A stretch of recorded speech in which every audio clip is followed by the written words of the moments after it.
In the suffocating stillness of a moonless night, where shadows seemed to breathe with a life of their own, I found myself standing guard over a place that felt more like a riddle than an office. My name is Nathan Harper, a night watchman for a startup so small it barely registered on the city's map. The building was a single story, a nondescript box of concrete and glass nestled between towering structures, its interior a labyrinth of cubicles and forgotten memos. I often wondered why they even bothered with security. Nothing about this place screamed importance. Yet, every night at 9 p.m., I stepped into its hollow embrace, the air heavy with the scent of dust and the faint hum of fluorescent lights. The job was simple: activate the alarms, retreat to the security room, and watch the world through grainy outdoor cameras that offered little more than distorted shadows. But beneath the mundane routine, a question gnawed at me, persistent and unsettling. What are they hiding behind these unremarkable walls? The first hours of my shift dragged on, each minute a slow drip of monotony. The security room was a claustrophobic cell, its walls lined with monitors that flickered with static, showing nothing but an empty parking lot bathed in the sodium glow of a distant street lamp. I sat in the creaking chair, the silence so profound it seemed to press against my eardrums, broken only by the occasional rustle of wind outside. My thoughts drifted, lulled by the emptiness, until 1 a.m. brought a jarring intrusion. A sharp metallic sound sliced through the quiet, like a key scraping in a lock that hadn't been turned in years. My breath caught, a jolt of adrenaline surging through me. I froze, ears straining for a repeat, my mind racing to rationalize it. The alarms were armed. No one could enter without setting them off. Yet the sound had been too real, too close, echoing from somewhere deep within the office. I rose, my pulse quickening, and stepped into the hallway, the harsh light casting my shadow long and distorted on the linoleum floor. 3 doors lined the corridor, each one sealed tight, exactly as I'd left them hours ago. I moved to the key first, my hand trembling as I turned the knob, revealing a room of desks shrouded in darkness, papers scattered like whispers of forgotten tasks. The second room was the same, and the third. Was it just my imagination, playing tricks in the dead of night? The alarms remained silent, the cameras blind. I forced myself to believe it was nothing, a figment of exhaustion, and returned to my post, leaving the door ajar to catch any hint of disturbance. But the night had only begun to unravel its secrets. 20 minutes later, a low, mournful sound drifted through the hallway, the unmistakable groan of a door being eased open, as if someone or something didn't want to be heard. My heart lurched, a cold sweat breaking out across my skin. I stumbled into the corridor, my flashlight trembling in my grip, and there it was, the third door, now slightly ajar, a sliver of blackness spilling out like ink. This can't be happening. The alarms hadn't sounded. The cameras hadn't captured a single movement. My mind spun with impossible scenarios. Had someone been here all along, lurking just beyond my sight? I crept forward, each step a battle against the growing dread that clawed at my chest, the air turning frigid, heavy with an unspoken presence. I nudged the door wider, the darkness within swallowing the faint beam of my flashlight. The room was a void, desks looming like silent sentinels, their surfaces glinting faintly in the dim light. I took a hesitant step inside, the silence so absolute it felt like a weight pressing down on me, suffocating. You're alone, Nathan. You have to be. But the thought rang hollow, a desperate lie I couldn't believe. I moved deeper, past the first row of desks, the shadows stretching and shifting around me as if the room itself was alive, watching. Then a flicker, a subtle movement on the far wall, a shadow that moved too deliberately to be a trick of the light. My breath hitched, my flashlight beam darting across the space until it landed on something that made my blood run cold. There, crouched beneath a desk, was a man, his black hair matted with sweat, his eyes sunken and ringed with dark circles, burning with a mix of terror and fury. Our gazes locked, and in that frozen moment the world seemed to tilt, reality slipping away like a dream turned nightmare. He knows I've seen him. He knows I'm here. His expression twisted, a silent storm of emotions, fear, rage, desperation, and then he moved, rising with a predator's grace. I didn't wait to see if he held a weapon. Instinct took over, raw and primal. I turned and ran, my footsteps pounding against the floor, echoing through the hallway as I raced for the front doors. The alarms erupted in a piercing wail as I burst into the night, the cold air biting at my lungs. I stumbled into the parking lot, my eyes fixed on the entrance, waiting for him to follow, my heart a frantic drumbeat in my chest. Seconds stretched into eternity, each one heavy with dread, until the door flew open. He emerged, a dark silhouette against the office's glow, his movements swift and purposeful, before he darted around the building and vanished into the shadows. I stood rooted to the spot, the chill of the night seeping into my bones, until the flashing lights of a police car broke the darkness. The officers arrived, their questions sharp and urgent, but the answers were as elusive as the man himself. We pored over the footage, hours of grainy nothing, no trace of his entry, no hint of his purpose. The company's manager, a man with a pinched face and evasive eyes, insisted nothing was missing, his words too rehearsed, too hollow. They're hiding something, I know they are. Why else would a place like this need a guard? I stayed on for a few more months, each night a test of endurance, the memory of those haunted eyes etched into my mind. Was he a former employee, driven by some twisted grudge? Or was he a piece of a larger, darker puzzle the company refused to acknowledge? I left the job, seeking solace in a new role, but the questions remain, lingering like a shadow I can't escape, a mystery that haunts me still. Imagine a silence so deep it feels alive, watching you from the shadows. On the night of December 26th, I felt that silence grip me. A 16-year-old part-time pizza delivery kid at Marco's Pizzeria, in a small town where the air still shimmered, with the faint magic of Christmas. The glow of the season lingered in the frosty streets, in the twinkling lights on every porch.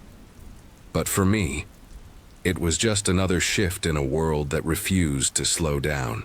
Our shop was a chaotic hive that evening, every table filled with families sharing laughter over cheesy slices, their voices blending into a warm hum that felt both comforting and overwhelming.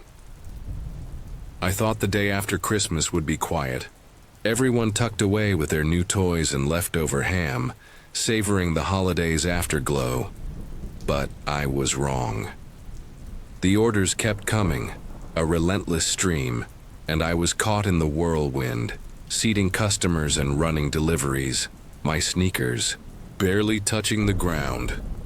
By 8 p.m., my manager, Sarah, pulled me aside, her eyes tired but sharp. "We're swamped. Switch to deliveries for the rest of the night." I nodded, grabbing my jacket and keys, relieved to escape the noise for a while. My first run was quick, a small order to a family just a few streets over. But when I returned, another slip was waiting for me.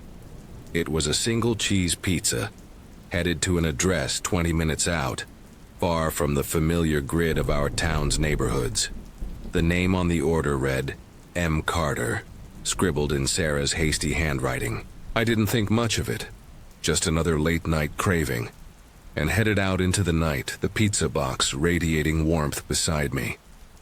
The drive was a stark contrast to the shop's chaos. Snowflakes drifted lazily through the beams of my headlights, each one catching the light before vanishing into the dark. The road stretched out empty before me, not a single car or soul in sight, as if the world had retreated into itself. I rolled down my window a crack, letting the crisp air bite it. My cheeks and slowed my speed, savoring the stillness. The streetlights cast pools of amber glow on the snow, creating a scene so serene, it felt like I was driving through a painting, one where time held its breath. But some paintings hide shadows you don't see until it's too late. The GPS directed me off the main road onto a narrow gravel path, the sound of my tires against the stones breaking the silence. There was no neighborhood here, no comforting cluster of houses with porch lights glowing. Just a solitary house at the end of the drive, its shape barely discernible against the inky sky. Pine trees, heavy with snow, stood like silent sentinels. Around it, their branches drooping low. The house was adorned with Christmas decorations, strings of lights twinkling red and green, a plastic Santa grinning from the yard, but the cheer felt forced, almost mocking. Not a single light shone from inside, the windows dark and uninviting. It was as if the house was wearing a mask, pretending to be something it wasn't. The driveway hadn't been cleared, a thick layer of snow making it treacherous. But I maneuvered, my car as close as I could, my tires slipping slightly as I parked. I stepped out, the pizza box tucked under my arm, my breath forming clouds in the freezing air. The cold seeped through my jacket, prickling my skin as I made my way toward the porch. My boots left deep imprints in the snow, the only marks until I noticed others. Footprints, fresh and deliberate, leading toward the house. My pulse quickened, but I brushed it off. Probably the owner, I told myself. Maybe they'd been out, adjusting their decorations. But as I reached the porch steps, the footprints turned, veering away from the door and disappearing around the side of the house into the darkness. Why would they go that way? A flicker of doubt sparked in my chest, but I pushed it down, climbing the steps and raising my hand to knock. The door stood before me, its paint peeling at the edges, and I knocked firmly, the sound swallowed by the vast quiet of the night. No answer. I waited, shifting my weight, the cold creeping into my bones. A minute passed, then two. I knocked again, harder this time, my knuckles aching from the effort. Still nothing. The house seemed to hold its breath, its darkened windows reflecting. Nothing but the faint glow of the Christmas lights. I glanced at the receipt, cash payment required. They have to be here. Those footprints were fresh. Frustration mingled with unease, and I pounded on the door a third time, the force of it reverberating through the stillness. Someone had to hear that. But the house remained silent, an unyielding void. Something was wrong, and I could feel it in my gut. I turned to leave, the pizza still in hand, my steps quickening as I headed back to my car. The night felt heavier now, the silence pressing against me. I slid into the driver's seat, the cold leather biting through my jeans, and turned the key. The engine sputtered, a weak groan, then fell silent. No, I tried again, my hands trembling now, but the car refused to start, the dashboard lights flickering faintly. Panic clawed at my throat as I twisted the key over and over. Each failed, attempt tightening the knot in my stomach. This can't be happening. I glanced up, my eyes darting toward the house, and that's when I saw him. He stood at the corner of the house, a shadow carved against the snow. Dressed in a bulky jacket, snow pants, and boots, he was a faceless figure, his presence as still as the night itself. My heart slammed against my ribs. "Hey!" I shouted, stepping out of the car, my voice cracking with nerves. "Did you Order the pizza. I've been knocking forever. He didn't respond, didn't move at first, but then he started walking toward me. His pace was steady, deliberate, not rushed, but not hesitant either. He knows I can't leave. The thought hit me like a punch, and I stumbled back into the car, slamming the door and locking it with shaking fingers. He kept coming, his silhouette growing larger, his steps measured, as if he had all the time in the world. He knows I'm trapped. My mind raced, connecting the dots, the footprints, the silent house, the car that wouldn't start. I grabbed my phone, my hands clumsy as I dialed 911, whispering to the operator, "I'm at 47 Old Mill Road. There's someone here and my car won't start. I think I'm in danger." The man was at the window now, his shadow looming over me. Then he spoke, his voice deep and rough, slicing through the quiet. "Do you need help with your car?" How could he know that? Fear surged through me, cold and sharp. "I'm fine," I managed to say, my voice barely a whisper, but he didn't move. His hand reached into his pocket, searching, his movement slow and deliberate. What is he looking for? A flicker of frustration crossed his face, and then he slammed his fist against the window, the glass trembling under the force. I jolted back, my breath catching in my throat. He struck again, harder, the sound echoing in the small space of the car. He's going to get in. My hand scrambled for the key, turning it desperately, but the engine remained dead. The operator's voice crackled in my ear, promising help, but it felt so far away. The man stepped back, his eyes scanning the side of the house, and then he turned and ran, disappearing into the shadows. He's going for something worse. My mind screamed at me to run, to bolt into the woods, but my body wouldn't move, frozen by fear. What if he's waiting for me out there? I sat there, trapped in my own car, every second stretching into eternity, my heart pounding so loud I could barely think. Then in the rearview mirror I saw them, flashes of blue and red, cutting through the snow. A police cruiser pulled up, its lights a beacon in the dark. I exhaled, relief flooding through me, but it was fleeting. The man reappeared, stepping out from the side of the house, something metallic glinting in his hand. He froze, spotting the light, and then he ran, vanishing into the trees as the officer approached my car. I spilled out, my words tumbling over each other as I explained everything. The footprints, the car, the man who knew too much. The officer's face was grim as he shared the truth. The house wasn't lived in. The owners were away for the holidays, their decorations powered by an outdoor outlet, a trick to make the place look occupied. That man had been there, waiting, and while I was on the porch, he'd tampered with my car, ensuring I couldn't escape. The footprints, the stalled engine, his deliberate approach, it was all part of a plan, likely to abduct me. He'd lost whatever tool he meant to use to break into my car, forcing him to run for another. But the police arrived just in time.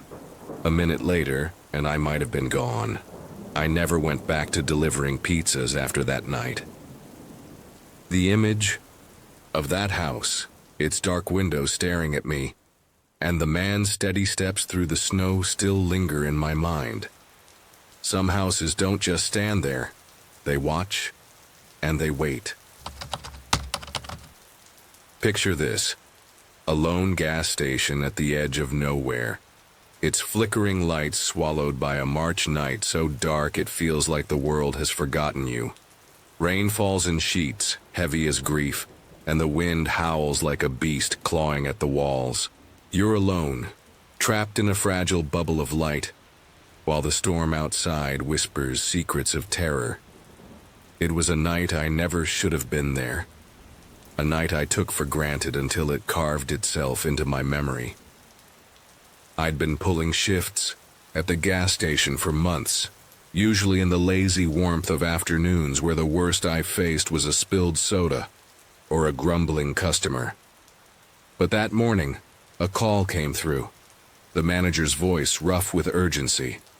He needed someone to cover the overnight shift, 10 p.m. to 8 a.m., and the promise of overtime pay was a siren song I couldn't resist. I agreed without hesitation, imagining a quiet night with nothing but the hum of the fridge for company. When I arrived, the sky was a bruised gray, heavy with the scent of rain, a warning I didn't heed. The manager handed over the keys, muttered about a storm rolling in, and disappeared into the dusk. I locked the door behind him, settling behind the counter, the silence wrapping around me like a shroud. The air felt thick, oppressive, as if the station itself knew something I didn't. The first hour passed in a haze of boredom. No cars rolled in, no headlights pierced the gloom. The station was a ghost town, its aisles empty, the pumps standing like sentinels in the dark. I sipped a lukewarm soda, scrolling through my phone, the glow casting shadows on the walls. Outside, the rain began to fall, soft at first, then harder, a relentless rhythm against the roof. The radio crackled with a warning. A massive storm was coming, the kind that uprooted trees and flooded roads. I shrugged it off. Storms meant fewer customers, and fewer customers meant an easy shift. But as the clock ticked past midnight, the sky unleashed its wrath. The rain turned vicious, pounding the building with a fury that made the windows tremble. The wind roared, a primal scream that shook the walls, and I felt the first stirrings of unease. This wasn't just a storm, it was something alive, something angry. I couldn't stay still. The station wasn't ready for this kind of weather. Loose signs swayed dangerously, buckets rolled across the lot, and a tarp flapped like a trapped bird. I grabbed my raincoat, the plastic cold against my skin, and stepped into the chaos.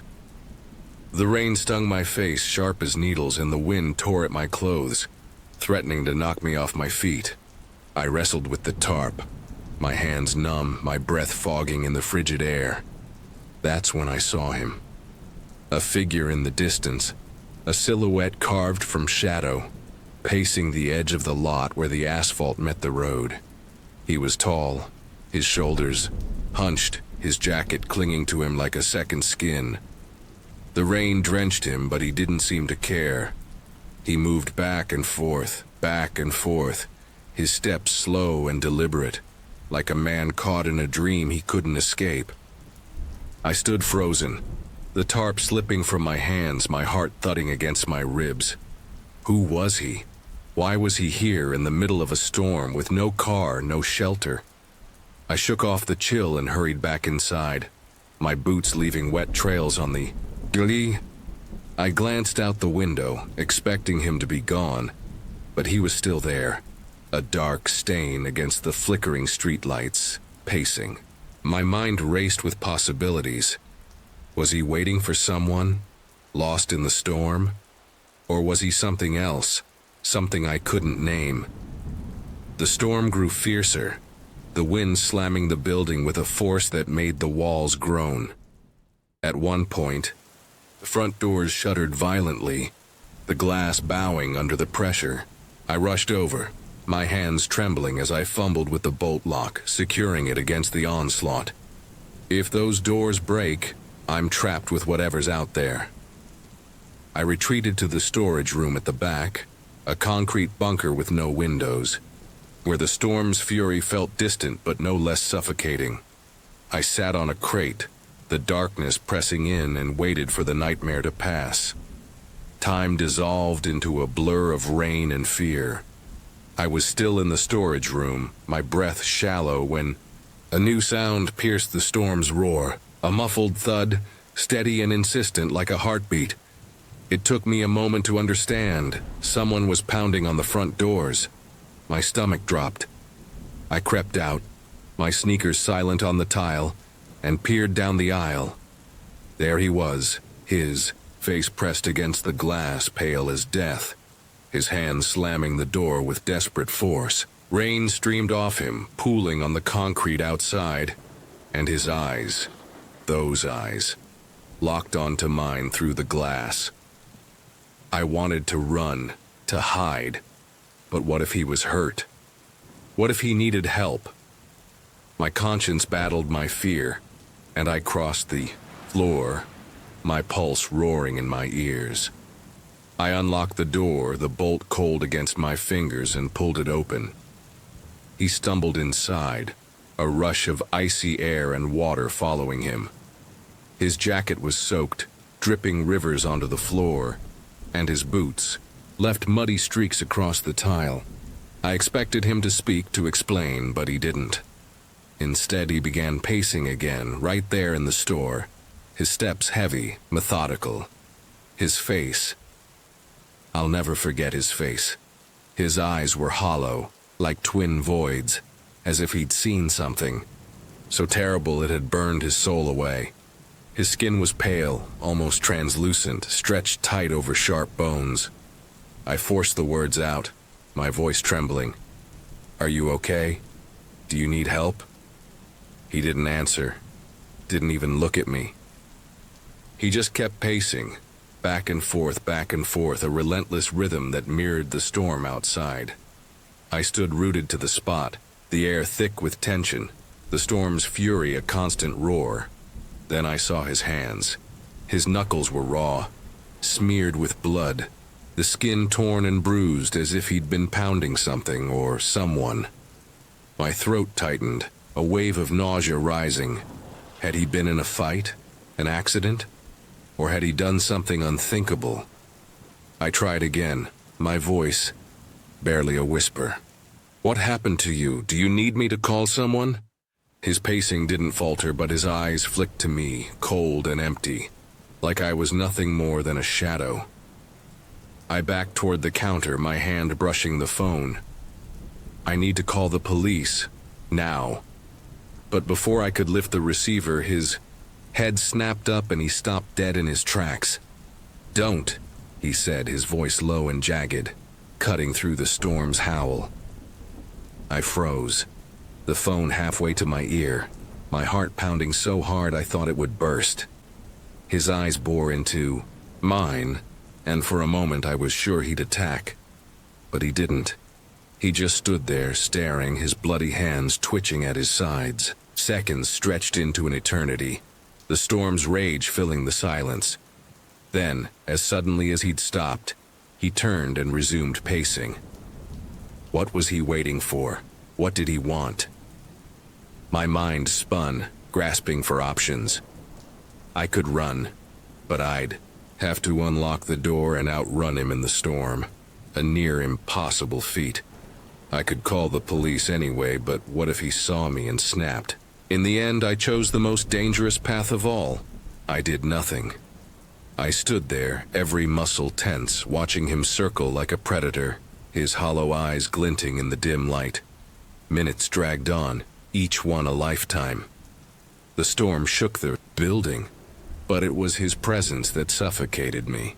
I felt trapped, a mouse in a cage with a cat circling outside. What had he done? What was he capable of? Finally, after what felt like hours but was probably 20 minutes, he stopped again. He turned to me, his gaze piercing, those hollow eyes searing into my soul. Then without a word, he walked to the door, slid the bolt free, and stepped into the tempest. The doors swung shut behind him and he vanished into the rain, leaving nothing but the echo of his footsteps. I grabbed the phone, my hands shaking, so badly I nearly dropped it, and dialed 911. The operator's voice was calm, a lifeline in the chaos, as I stammered through what had happened. The police arrived over 30 minutes later, delayed by the storm's wrath. They searched the lot, the road, but found nothing. No footprints, no trace of him. The rain had washed it all away, leaving only my fear behind. I gave my statement, my voice hollow, and they left, promising to follow up. They never did. The next day, the storm had passed, leaving the world raw and fractured. I was back at the station, trying to lose myself in routine, when the radio crackled with news that stopped me cold. A woman, 28, had vanished the previous night. She'd left her office at 11 p.m. and never made it home. The timing matched perfectly. Her office wasn't far from the station. I thought of his bloody knuckles, the way his eyes seemed to see through me, and a chill sank deep into my bones. Was it him? Had I stood mere feet from a monster, unaware of the blood on his hands? The police never connected the dots, or if they did, they didn't tell me. But the thought of it, the possibility, that I'd been so close to evil, clings to me like a shadow. That night is a scar on my mind, a wound that won't heal. I see him in every storm, hear his pacing in every gust of wind. I don't work nights anymore, but the fear remains, a silent witness to the horror I can't escape. I wonder if he's still out there, pacing in the rain, searching for his next victim. And I wonder if I'll ever stop looking over my shoulder, waiting for him to find me. It was a night when the rain didn't just fall. It clawed at the world, relentless like fingers scraping the edges of my sanity. The warehouse loomed on the city's outskirts, a hulking shadow swallowed by the storm. I, Ethan, was the lone security guard, a job I'd taken for its simplicity, its solitude. Most nights I patrolled the perimeter, my boots crunching gravel under starlight. But tonight, the deluge forced me inside, trapping me in a concrete maze of crates and corridors, where the only sound was the rain's ceaseless assault on the roof. Something was watching me, I could feel it.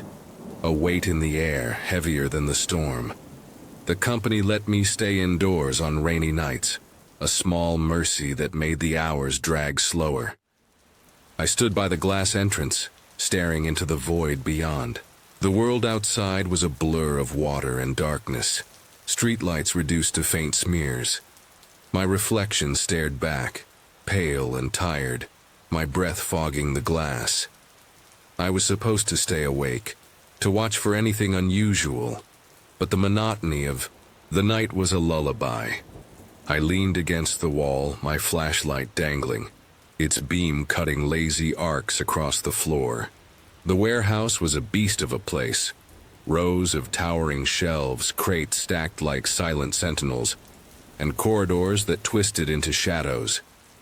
I'd never explored its depths. My job was the exterior, the safe edge of things. Tonight, though, the interior felt alive, its silence too heavy, too deliberate. Then it came, a sound that tore through the rain's rhythm like a blade. A deep grinding thud, like metal bending under impossible weight, echoed from somewhere deep within the warehouse. My heart lurched, my body snapping upright. The noise wasn't just loud, it was wrong, unnatural, as if the building itself had groaned in pain. I stood frozen, my flashlight trembling in my grip, its beam darting across the entrance. "You can't look away," a voice in my head whispered, though I didn't know if it was mine. The rain pounded harder, a sensory overload of wet slaps against the roof, each one urging me to move, to check. I told myself it was nothing, a crate shifting, a pipe settling. But I'd heard something like this before, months ago, on a night I'd never told anyone about. I was outside then, circling the warehouse, when a faint scrape came from the loading dock. I'd checked, found nothing, but the feeling of being watched clung to me for weeks. This was different, though. Louder, closer, undeniable. My job demanded I investigate. I stepped away from the entrance, my boots squeaking on the polished floor. The main hallway stretched before me, a tunnel of dim fluorescent lights flickering like dying stars. 5 or 6 corridors branched off, each leading to vast storage rooms I'd never entered. I moved slowly, my flashlight sweeping the shadows, catching glints of metal and wood. The air was cold, heavy with the scent of dust and oil. Every step felt like a descent, the rain's drone fading as the warehouse's silence took over. I checked each corridor, my beam slicing through the dark, revealing nothing but crates and emptiness. My breath was shallow, my pulse a drumbeat in my ears. I was alone, wasn't I? But the air felt crowded, like eyes were pressing against my skin. At the end of the hallway, the last door loomed. A heavy steel slab, its surface pitted with rust. It was cracked open, just an inch, a sliver of black beyond. My stomach twisted. Had it been open before? I couldn't remember. I'd never checked these rooms, never needed to. The door's edge was a threshold, a line between safety and something else. I gripped my flashlight tighter, its weight grounding me. "You have to look," the voice in my head urged, an embedded command I couldn't ignore. I pushed the door, its hinges groaning softly, revealing a cavernous room swallowed by darkness. My beam barely dented it, illuminating only a few feet of concrete and the faint outlines of shelves. The air was colder here, stale, like a tomb sealed for years. "Hello?" My voice echoed, thin and fragile, swallowed by the void. No answer, only the distant patter of rain. I took a step back, ready to close the door, to retreat to the safety of the entrance. Then it came again. Not a thud, but a sound that clawed at my soul. A low, guttural murmur, like a man laughing under his breath or whispering words too soft to catch. It came from the darkness, near the towering shelves, a presence I couldn't see. My flashlight shook, its beam jittering across the room. "Is someone there?" I called, my voice cracking.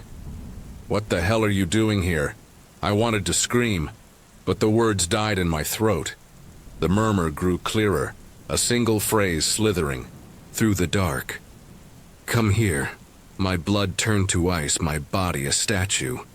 The voice was male, low, deliberate, each syllable dripping with intent. It wasn't a request, it was a lure, a trap woven into the air. I stumbled back, my flashlight, beam swinging wildly, catching nothing but shadows. "Come here," it repeated, louder, closer, as if the speaker had moved. My mind screamed to run, but my legs were led, rooted by fear. "You're not alone," the realization hit, a sensory overload of dread. The rain, the dark, the voice. They wove a trance loop, pulling me into a dreamlike state where reality blurred.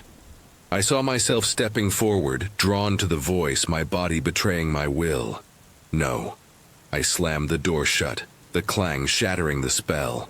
I fumbled for my radio, my fingers numb, my breath ragged. "Police now," I stammered into it, my voice barely audible over the rain's roar. I didn't wait for a response. I ran, my boots pounding the concrete, the hallway stretching endlessly before me. The entrance loomed ahead, its glass doors a beacon. I burst outside, the rain soaking me instantly, cold and sharp against my skin. I stood under the awning, my flashlight trained on the entrance, waiting for something, someone, to emerge. He's still in there, I thought, the anchor of fear tying the rain's rhythm to my dread. 5 minutes later, red and blue lights pierced the storm. Officers stormed the warehouse, their shouts muffled by the rain. They found nothing. No man, no trace. But the security tapes told a different story. A man, maybe 50 in a dark jacket, slipped through a gap in the back garage. He moved with purpose, a knife glinting in his hand, its blade catching the camera's grainy light. He'd crept into the storage room, standing just out of sight, watching, waiting. When I'd called out, he'd frozen, then fled moments before the police arrived. He was there the whole time, inches away, his breath mingling with the dark. I quit the next day. The warehouse was no longer a job. It was a nightmare etched into my bones. I took a desk job, something bright, crowded, safe, but the rain still haunts me. Every storm brings it back. The thud, the voice, the certainty that he's still out there whispering in the dark. You can't escape the feeling that he's waiting, that one night the rain will carry him back to you.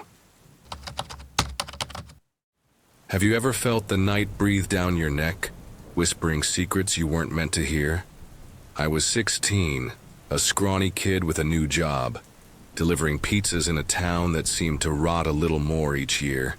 It was late October, the mic, air sharp with the promise of winter, when I stepped out of our family-owned pizzeria into a darkness that felt alive. Something was waiting for me out there, and I was about to walk right into its arms. I'd been at the job for 3 weeks, thanks to my friend Liam who worked the counter. The shop was a cramped little place, its walls stained yellow from years of grease, staffed by just a handful of us. I only took the late shifts. School kept me busy during the day, so I was used to the quiet streets, the way the town seemed to sleep under a blanket of stars. That night, around 11 p.m., the phone broke the stillness. Liam scribbled down an order, a small cheese pizza and a soda, headed for an address just 8 minutes away. I grabbed the box, its heat seeping into my palms, and headed out to my old sedan, the engine grumbling to life like an unwilling beast. The drive felt wrong from the start. The road I turned onto was a mess, its surface shattered into jagged potholes that jolted the car with every turn. Shadows of pine trees loomed on either side, their branches clawing at the sky, and the street lights were long dead, leaving only my headlights to pierce the gloom. This wasn't just a neglected street. It felt forsaken, like the world had turned its back on it. Our town wasn't known for charm, but this was something else, a place where hope seemed to wither. I drove slowly, dodging the worst of the ruts, my breath fogging the windshield as the chill seeped in. The house came into view at the end of the road, a 2-story relic of wood and neglect, its frame sagging like an old man's shoulders. The windows were dark, some boarded up, but the front yard was a shock of color. Flowers blooming in vibrant reds and yellows, their petals glowing under the faint moonlight. How could anything so beautiful grow in a place so broken? I parked at the edge of the driveway, the ground crunching beneath my tires, and stepped out. The air hit me hard, a mix of pine and something rancid, like rot left to fester.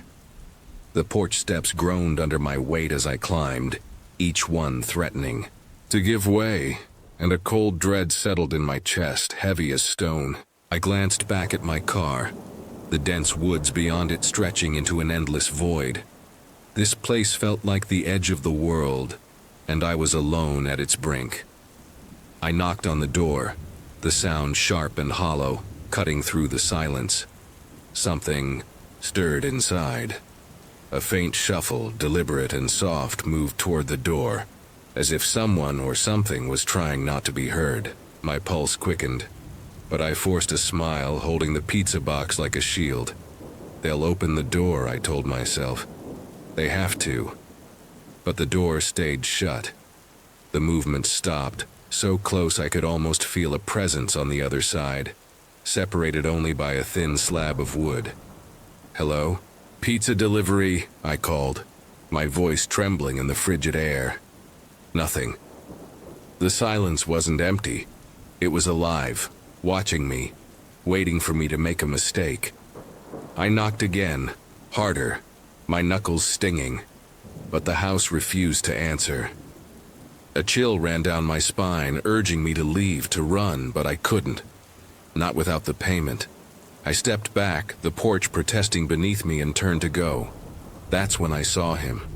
He stood by the side of the house, half shrouded in shadow, his gaunt frame barely more than a silhouette against the moonlit flowers. An old man, his face etched with lines like a map of sorrow, his body so thin it seemed the wind could break him. But his eyes, they were alive, burning with a hunger that pinned me in place, stripping me bare. He took a step forward, slow and deliberate, his gaze never leaving mine. My body went cold, my breath catching in my throat. Had he been there the whole time, watching me?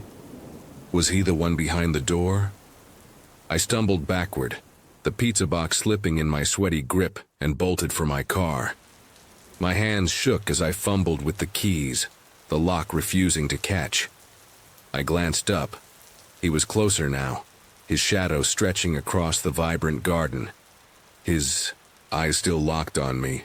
He didn't speak, didn't run, but his stare was a promise, a threat I couldn't name. I finally got the door open, threw myself inside, and slammed the gas. The car lurched forward, tires spinning on the gravel as I sped back onto the broken road. My heart pounded, my eyes darting to the rearview mirror, but the darkness swallowed him whole. Back at the shop, I spilled the story to Liam, my words tumbling out in a rush. He tried to laugh it off, said it was probably some old hermit playing a prank, but his voice wavered and I saw the flicker of fear in his eyes. I didn't laugh. That man's gaze stayed with me. A shadow burned into my memory, following me into every dark corner. I kept delivering pizzas after that, but I never went back to that street. Some places hold on to their secrets too tightly, and some eyes see things they were never meant to see. Years later, I heard a whisper from a regular at the shop, an old woman with a voice like rustling leaves. She spoke of a house on that forsaken road, one that had stood empty for decades after a fire claimed its owner. A recluse who tended his flowers with a devotion that bordered on madness.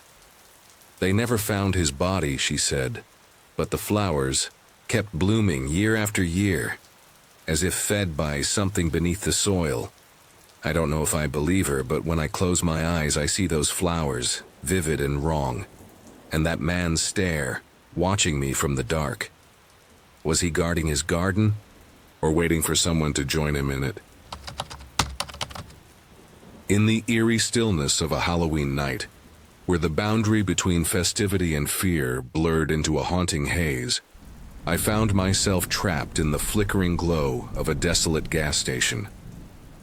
It was October 31st, 4 years ago, back in 2021, when I had just started working at this isolated outpost on the edge of a small town.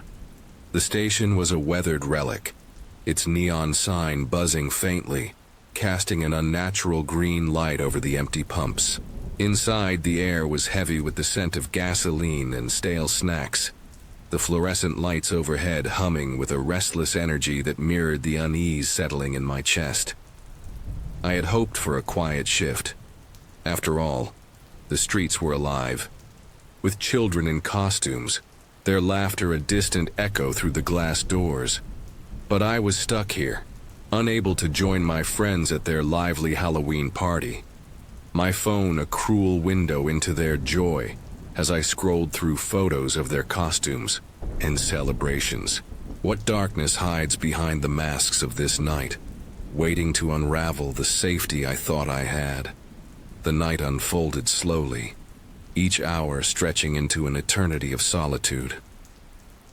I began my shift at 8 p.m., the roads outside nearly deserted, save for the occasional flicker of a child's glow stick in the distance. Only a handful of cars rolled through in the first hour, their drivers hurried, eager to return to their festivities.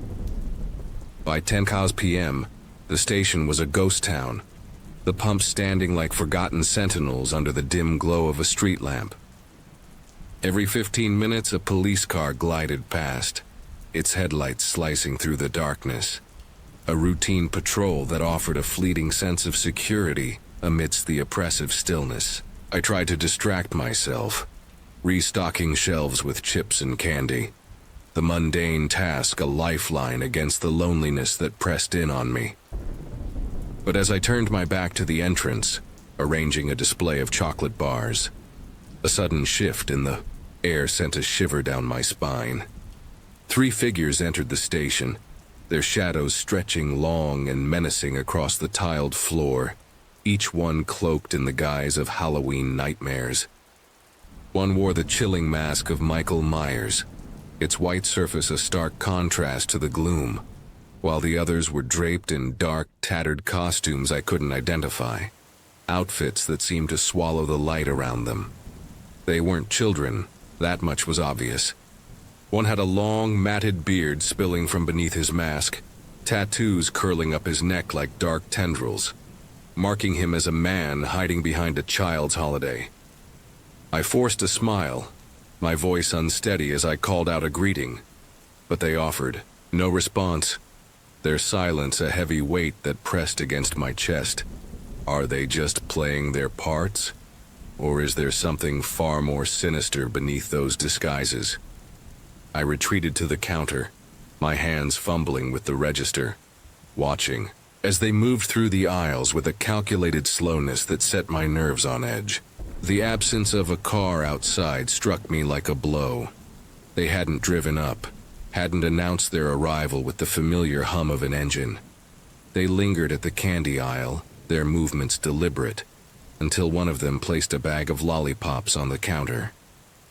I scanned the item, my voice steady as I asked if they'd found everything, but they remained silent, their presence a growing storm in the small space. As I processed their payment, my eyes darted to the man in the Michael Myers mask at the back. His gaze pierced through the eye holes, a searing intensity that burned with a quiet rage, a frustration that made my heart race with dread. I finished the transaction, wishing them a good night. My words hollow, but the air thickened, charged with an unspoken menace that I couldn't ignore. Before I could process the danger, the man nearest the door moved with a predator's speed, his hand reaching up to secure the bolt, sealing us inside. My stomach twisted, a wave of icy dread crashing over me as the reality of my situation crystallized. The man with the raging eyes lunged forward, crossing the counter in a single, fluid motion, his hands pushing me to the floor with a force that knocked the breath from my lungs. I struggled to stay calm, my voice trembling as I pleaded with them to take the cash, to leave me unharmed, but their intentions were far darker. The third man stepped around the counter, ignoring the register entirely, his focus solely on me. They didn't want money, they wanted me. My wrists burned as they bound them with plastic ties, the material digging into my skin, rendering me powerless. They dragged me across the store, my feet stumbling over the tiles, the fluorescent lights above blurring into streaks of white as panic consumed me. They paused at the entrance, scanning the darkness outside, before pulling me toward the side of the building, where an old rusted car waited in the grass, its presence a silent harbinger of something far worse. But as we reached the edge of the parking lot, a blinding light cut through the night, illuminating the scene in a harsh, unrelenting glow. A police car rolled into the lot, its headlights a beacon of salvation, shattering the nightmare that had ensnared me. The three men froze, their grip on me loosening, and in a frantic scramble they dropped me to the pavement, sprinting toward their vehicle. I lay there, my breath ragged, watching as they piled into the car, their escape thwarted by the officers who closed in with swift precision. Backup arrived moments later, the night erupting into a flurry of red and blue lights, the chaos a stark contrast to the stillness that had preceded it. The police revealed a chilling truth. Earlier that evening, reports had surfaced of three men in costumes offering candy to children, attempting to lure them away from the safety of their homes. That's why the patrol car had been circling the area, a guardian I hadn't fully appreciated until now. What did they plan for me, for those children, in the shadows of that Halloween night? The men refused to confess, their silence a haunting void that left more questions than answers. I sat in the station long after they were taken away, the bag of lollipops still on the counter, a grim reminder of what might have been. I felt a strange relief, knowing I'd unwittingly stopped a potential tragedy. But the memory of those eyes, that rage lingers, a specter that haunts my every Halloween since. What if the darkness isn't empty, but hiding something that's been watching you all along? It was a late Thursday night, just past 11 p.m., and I was weaving through the quiet streets of my city, a sandwich order resting on the passenger seat of my old hatchback. I worked at Benny's Deli, a small shop on the edge of town, and nights like this were routine. Deliveries to sleepy neighborhoods, the hum of my playlist filling the car as I drove on autopilot. The city felt hollow at this hour, the usual bustle replaced by an unsettling stillness, the kind that makes you feel like you're the last person awake in the world. I turned down the volume on my music, letting the silence seep in, my headlights cutting through the dark as I approached. A red light at an empty intersection. The light glowed crimson, unyielding even though no other cars were in sight. I sat there, the engine idling, my fingers tapping impatiently on the steering wheel. Why isn't it changing? Minutes stretched on, far longer than any light should take, and a faint unease began to coil in my stomach. Then, out of the corner of my eye, I saw it. A black car rolling up beside me, its windows so heavily tinted they looked like voids, swallowing any light that dared to touch them. I glanced over for a fleeting moment, careful not to linger, but I couldn't see a thing inside. The car was old, maybe a sedan, its paint chipped and faded, but something about it felt wrong, like it didn't belong here. Was it following me? I told myself it was nothing, just my imagination running wild in the late-night quiet, but the feeling clung to me, heavy and cold. Finally, the light turned green, and I pressed the gas, eager to put distance between me and that car. But as I drove, I noticed it hadn't moved. It stayed there, parked at the intersection, its dark shape shrinking in my rearview mirror.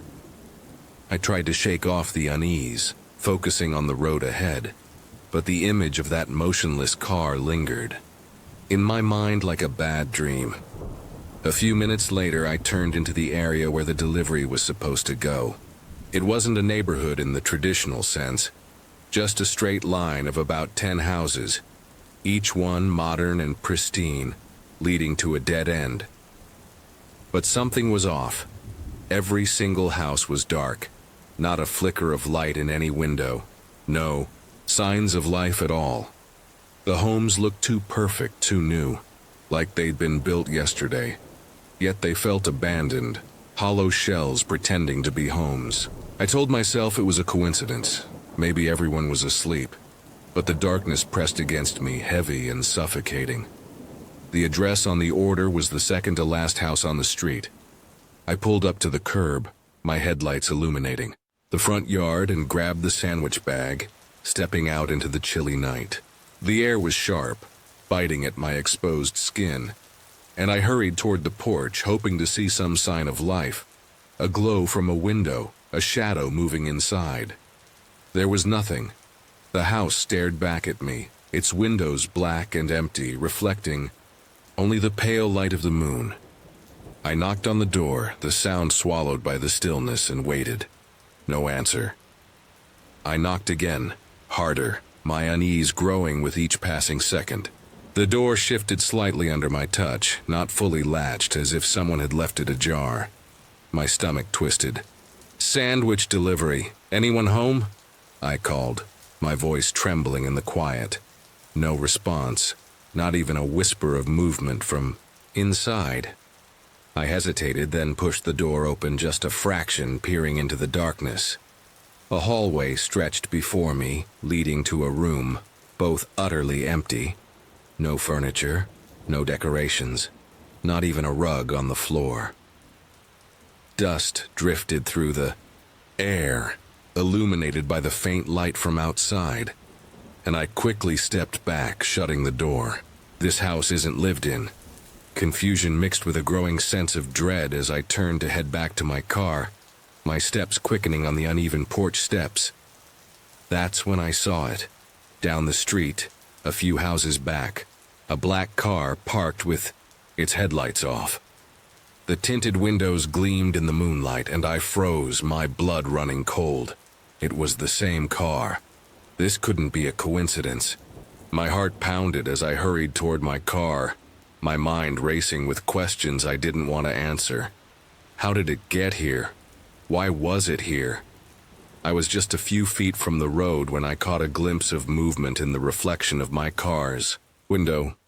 I stopped, my breath catching in my throat, and turned my gaze to the passenger side. Through the glass, I saw something in the back seat, a shape dark and still, blocking the back window. It took only a second for the realization to hit me, sharp and terrifying.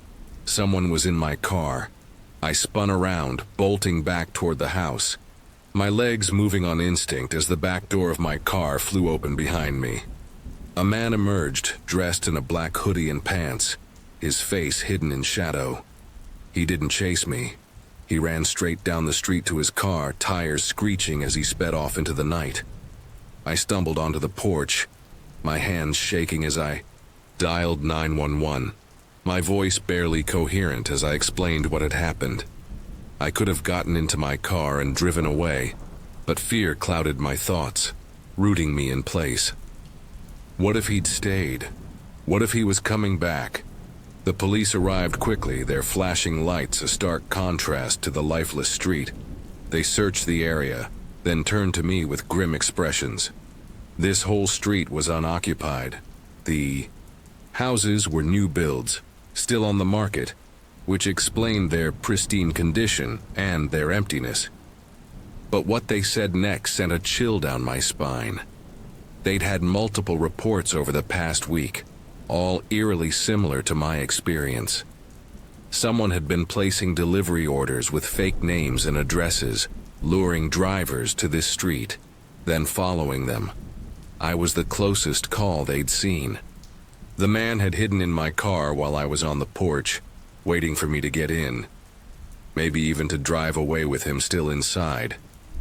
What he planned to do, no one could say for sure, but the thought alone was enough to keep me awake for weeks. They hadn't caught him, and there were no updates, leaving me with a lingering fear that he was still out there, watching, waiting for his next chance.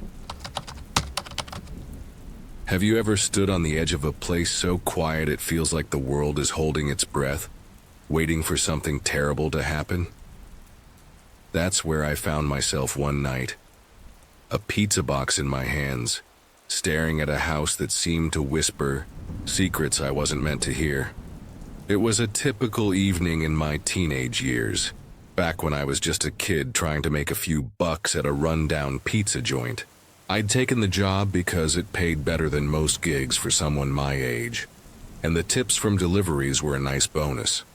My shifts usually started at 6 p.m., stretching until midnight, and that night was no different. The first few hours passed in a blur of dough and cheese, the hum of the oven a steady rhythm in the background. Customers came and went, their faces fading into a forgettable haze. I didn't think much of it. Just another night, another paycheck. But as the clock edged toward 10 p.m., a new order came through, a single pizza for a house 15 minutes away. I grabbed the box, the heat seeping through the cardboard, and headed out into the night, unaware that I was stepping into a moment that would haunt me for years. The drive took me to a small neighborhood on the outskirts of town, a place where the streets were narrow and the houses sat far apart, shrouded by towering trees. The air was heavy, the kind of stillness that presses against your skin, making every sound feel amplified. I squinted at the address numbers, but the trees, ancient, gnarled things with branches like skeletal fingers, blocked most of them from view. Many of the homes had long driveways that snaked away from the road, disappearing into the shadows. I drove slowly, my headlights cutting through the darkness, until I finally found the place after circling back twice. The house loomed at the end of a gravel path, a massive structure that looked like it had been standing for centuries. Its windows were dark, the paint peeling like old skin, and the surrounding trees seemed to lean in, as if guarding a secret. I parked close to the house, the gravel crunching under my tires, and stepped out with the pizza box. The silence here, it was suffocating, like I'd driven into a world where sound had been erased. I made my way to the front porch, each step heavier than the last. The neighborhood's quiet was unnerving, the kind of stillness that makes you feel like you're being watched. The trees loomed overhead, their branches swaying slightly, casting jagged shadows across the ground. When I reached the porch, I stopped dead. The front door was wide open, a gaping maw of darkness leading into the house. I'd seen people leave their doors ajar before, waiting for deliveries, but this was different. The door wasn't just cracked, it was flung open as if someone had torn it aside in a hurry. My stomach twisted, a faint unease creeping in. I hesitated, the pizza box suddenly feeling like a shield, and then knelt down to place it just inside the threshold. That's when a voice broke the silence. "Hey, would you mind bringing the pizza in here? I'm just setting up the table." Voice was male, warm and friendly, the kind that should have put me at ease, but something about it felt wrong, like a smile that doesn't reach the eyes. I knew it wasn't standard to enter a customer's house. My boss had drilled that into me, but the request wasn't unusual, and a good tip was often worth the extra step. Against my better judgment, I picked up the box and stepped inside. The hallway stretched before me, long and narrow, the walls lined with faded wallpaper that peeled at the edges. I walked toward the kitchen, my sneakers silent on the worn hardwood floor, and set the pizza box on a table that looked like it hadn't been touched in years. Dust coated the surface, undisturbed except for where the box now sat. The house was silent, unnaturally so. No hum of a fridge, no creak of footsteps, nothing. I'd heard his voice just moments ago. So where was he? I turned to leave, the silence pressing against me like a weight, when the voice came again, closer this time, but still unseen. "Can you bring it in here, please?" It came from a hallway branching off the kitchen, where a single door stood open, leading to a room swallowed by darkness. Not a sliver of light escaped from within, and yet the voice sounded so near, as if he were standing just beyond the doorway, hidden in the shadows. His tone was still friendly, but now it felt like a lure, a fisherman's bait dangling in the door. A shiver ran down my spine, cold and sharp as the reality of the situation sank in. The house was too quiet, too empty, and that voice, it didn't belong here. I took a step back, my breath catching in my throat, and then turned, moving quickly toward the front door. I didn't look back, didn't wait to hear if he'd call again. I just fled, the open door a beacon of escape, and bolted to my car. I drove back to the pizza joint, my hands trembling on the steering wheel, the night's silence now a roaring void in my mind. I didn't tell anyone about it, not my co-workers, not my friends.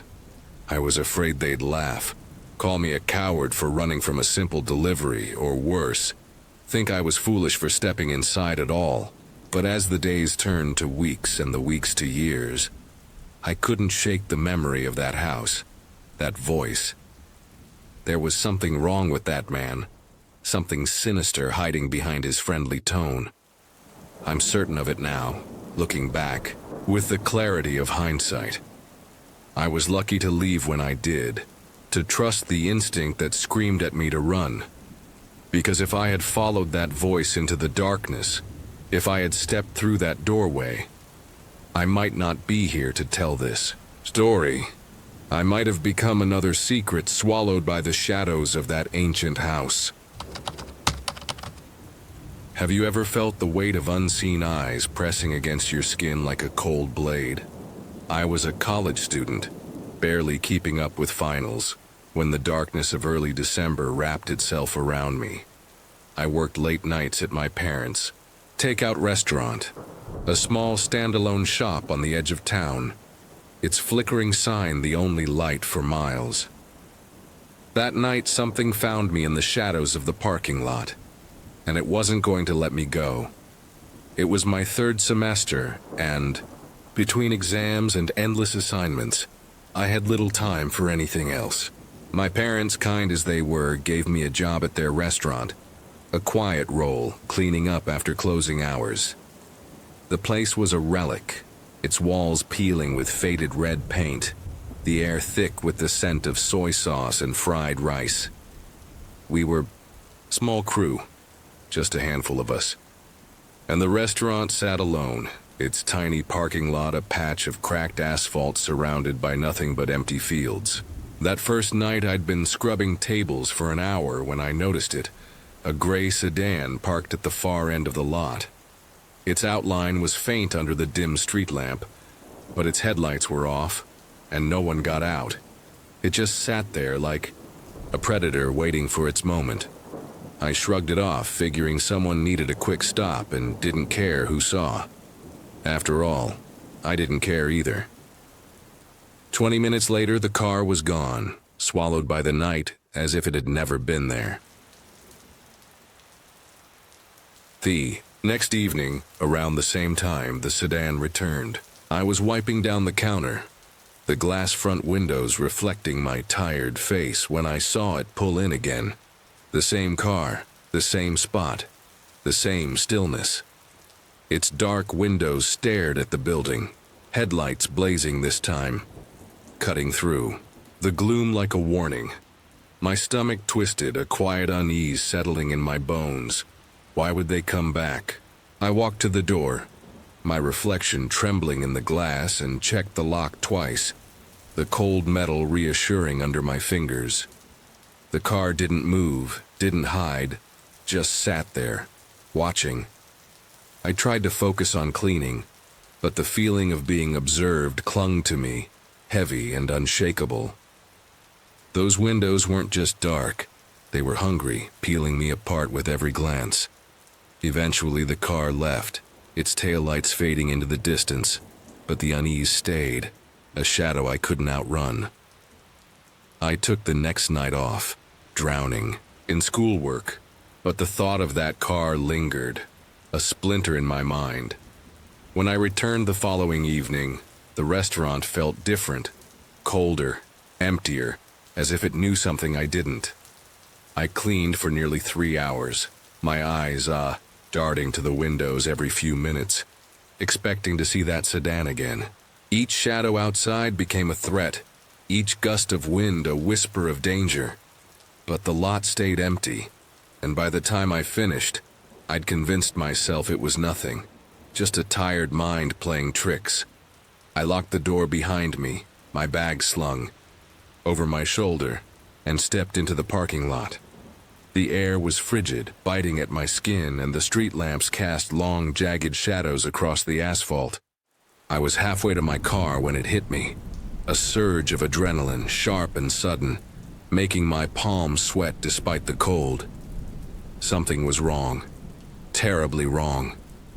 I turned, my breath catching, and there it was, the sedan, parked in the darkest corner of the lot, far from the lights. It hadn't been there before, had it? Before I could think, the car roared to life, its engine a low growl, and sped toward me. I ran, my heart pounding in my ears, the pavement blurring beneath my feet. The car closed in, its tires screeching as it stopped beside me. So close I felt the heat of its engine. The doors flew open, and 3 figures emerged. Men in hoodies and masks, their eyes glinting with intent. They moved like hunters, swift and silent, their shadows stretching toward me like claws. I didn't look back, didn't dare, my focus locked on my car. Footsteps pounded behind me as I yanked the door open and threw myself inside. My hands trembled, fumbling with the keys as the men reached the windows, their fists hammering the glass, their voices muffled but furious. They wanted in, and they wouldn't stop until they had me. The engine sputtered to life just as a hand gripped the door handle. I slammed the car into gear, tires squealing as I sped out of the lot. the men's shadows shrinking in my rearview mirror. My chest heaved, my vision blurring with panic, but I was free. I drove straight to a brightly lit gas station, the glow a lifeline, and called 911, my voice shaking as I recounted the nightmare. The police came, but there were no cameras outside the restaurant, no way to see their faces, no trace of the sedan or the men. They vanished, but their presence lingered, a stain on the night. I never saw them again, but I couldn't shake the feeling that they'd seen me, really seen me, and that somewhere in the dark, they were still watching. Years later, I heard a story from a delivery driver who'd worked the same stretch of town. He spoke of a gray sedan that used to haunt lonely parking lots, its driver never seen, its purpose never clear. They said it was tied to a string of disappearances, people who'd vanished without a trace, their cars found empty under flickering street lamps. I don't know if it's true, but when I close my eyes, I still see those headlights, cutting through the dark, and I feel those eyes, watching me from somewhere I can't escape. Some things don't let go once they've found you. Snow fell like a shroud, erasing the world, hiding the hunter who watched from the dark. It was mid-January, and I, Sarah, was cocooned in my small suburban home, a sanctuary against the relentless blizzard outside. I worked remotely, my days filled with Zoom calls and flickering screens, but tonight my internet had died, leaving me alone with the storm. The house was quiet, save for the soft hum of the heater and the patter of snow against the windows. My golden retriever, Luna, lay curled by the couch, her warmth a comfort in the cold. But something was wrong. I felt it, a prickle on my skin like eyes piercing the veil of snow. The storm had turned the world to white, each flake a whisper of isolation. I'd taken Luna out earlier, a quick trip to the backyard, the wind biting, my face like a warning. As she sniffed the snow, I'd noticed a figure by the road, motionless, a silhouette blurred by the flurry. He stood under a streetlight, his coat dark against the pale glow, not moving, not shivering, just there. It was odd. Nobody lingered in this weather, not in a blizzard that stung the eyes and numbed the bones. I'd hurried Luna inside, her paws leaving wet prints on the floor, and locked the door, shaking off the unease. You're imagining things, I told myself, but the image lingered, a shadow etched in my mind. Inside, I wrapped myself in a blanket, the TV flickering with news of the storm. Luna dozed, her breathing steady, a rhythm that grounded me. But then her head snapped up, ears twitching, a low growl rumbling in her throat. The sound cut through the room, sharp and primal, shattering the calm. She stared at the front door, her body tense, hackles raised. My heart stuttered. Luna wasn't a barker. She was gentle, trusting. But now her eyes were fixed, unblinking on the door. You can't ignore it, a voice in my head urged, an embedded command pulling me to my feet. I crept to the window, parting the blinds with trembling fingers. The snow was thicker now, a curtain of white, but there, on the front porch, were footprints, fresh and deep, crisscrossing the snow like a map of intrusion. My breath caught, fogging the glass. The prints weren't random. They looped, deliberate, as if someone had paced back and forth, testing the house, searching for a way in. He was here. He was close. The cold seeped through the window, a sensory overload of icy air and the faint smell of wet wood. I remembered another night months ago, when Luna had growled at the dark, her nose pressed to the back door.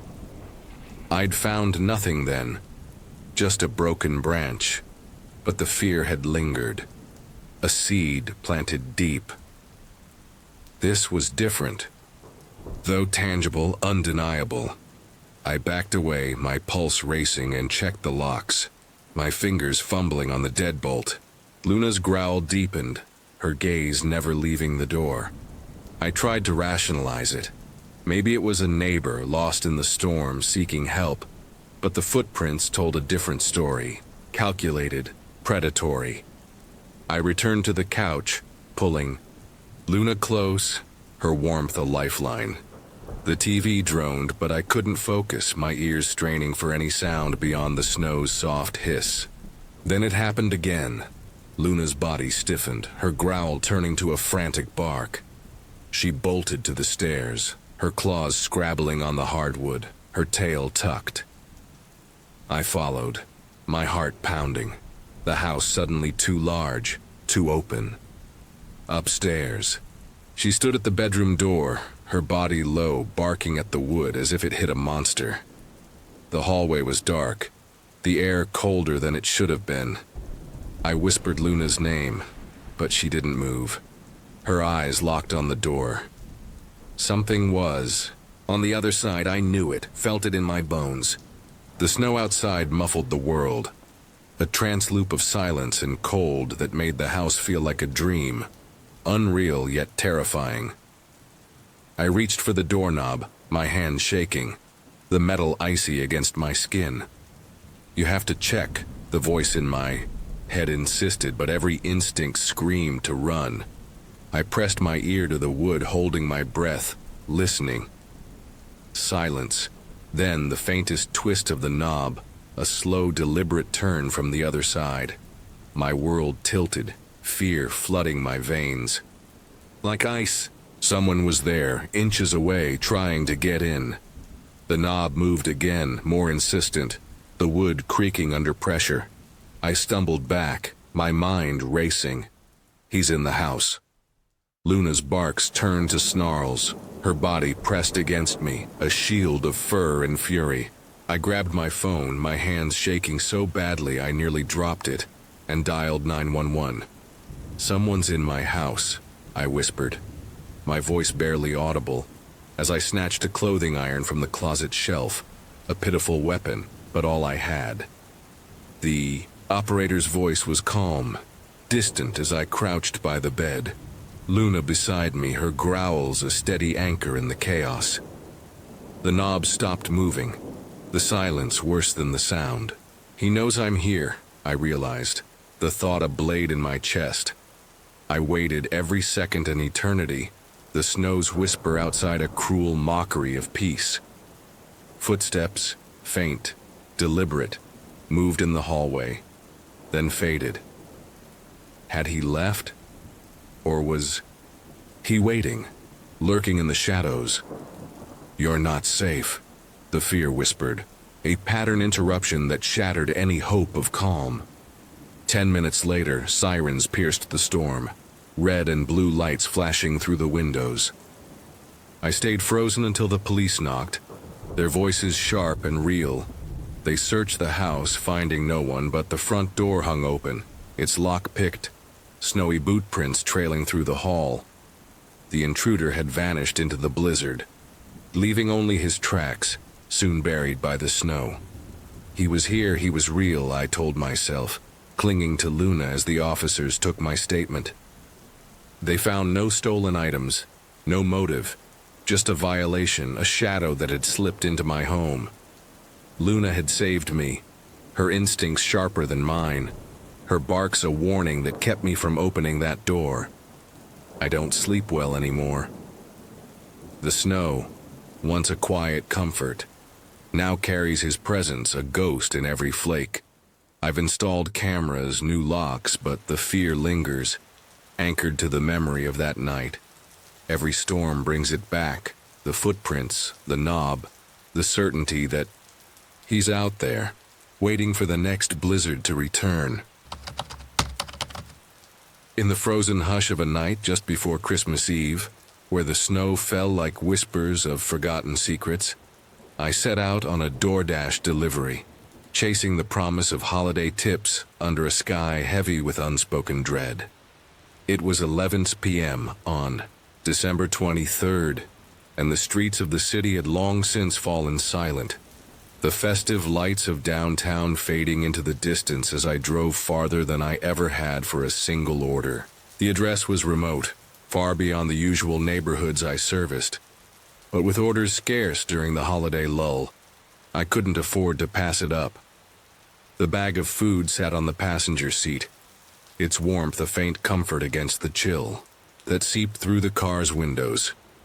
Outside, snowflakes danced in the headlights, each one catching the light in a fleeting shimmer. The roads empty save for the occasional shadow of a deer darting through the trees. The drive was peaceful, almost serene, but beneath the calm, a quiet unease stirred within me, a premonition I couldn't shake. What waits at the end of this lonely road, hidden in the embrace of the winter night? As I followed the GPS, the route led me away from civilization, the houses thinning until the road narrowed into a thin, winding path carved through a dense forest. The trees loomed like silent guardians, their branches heavy with snow, casting long shadows that seemed to shift with a life of their own.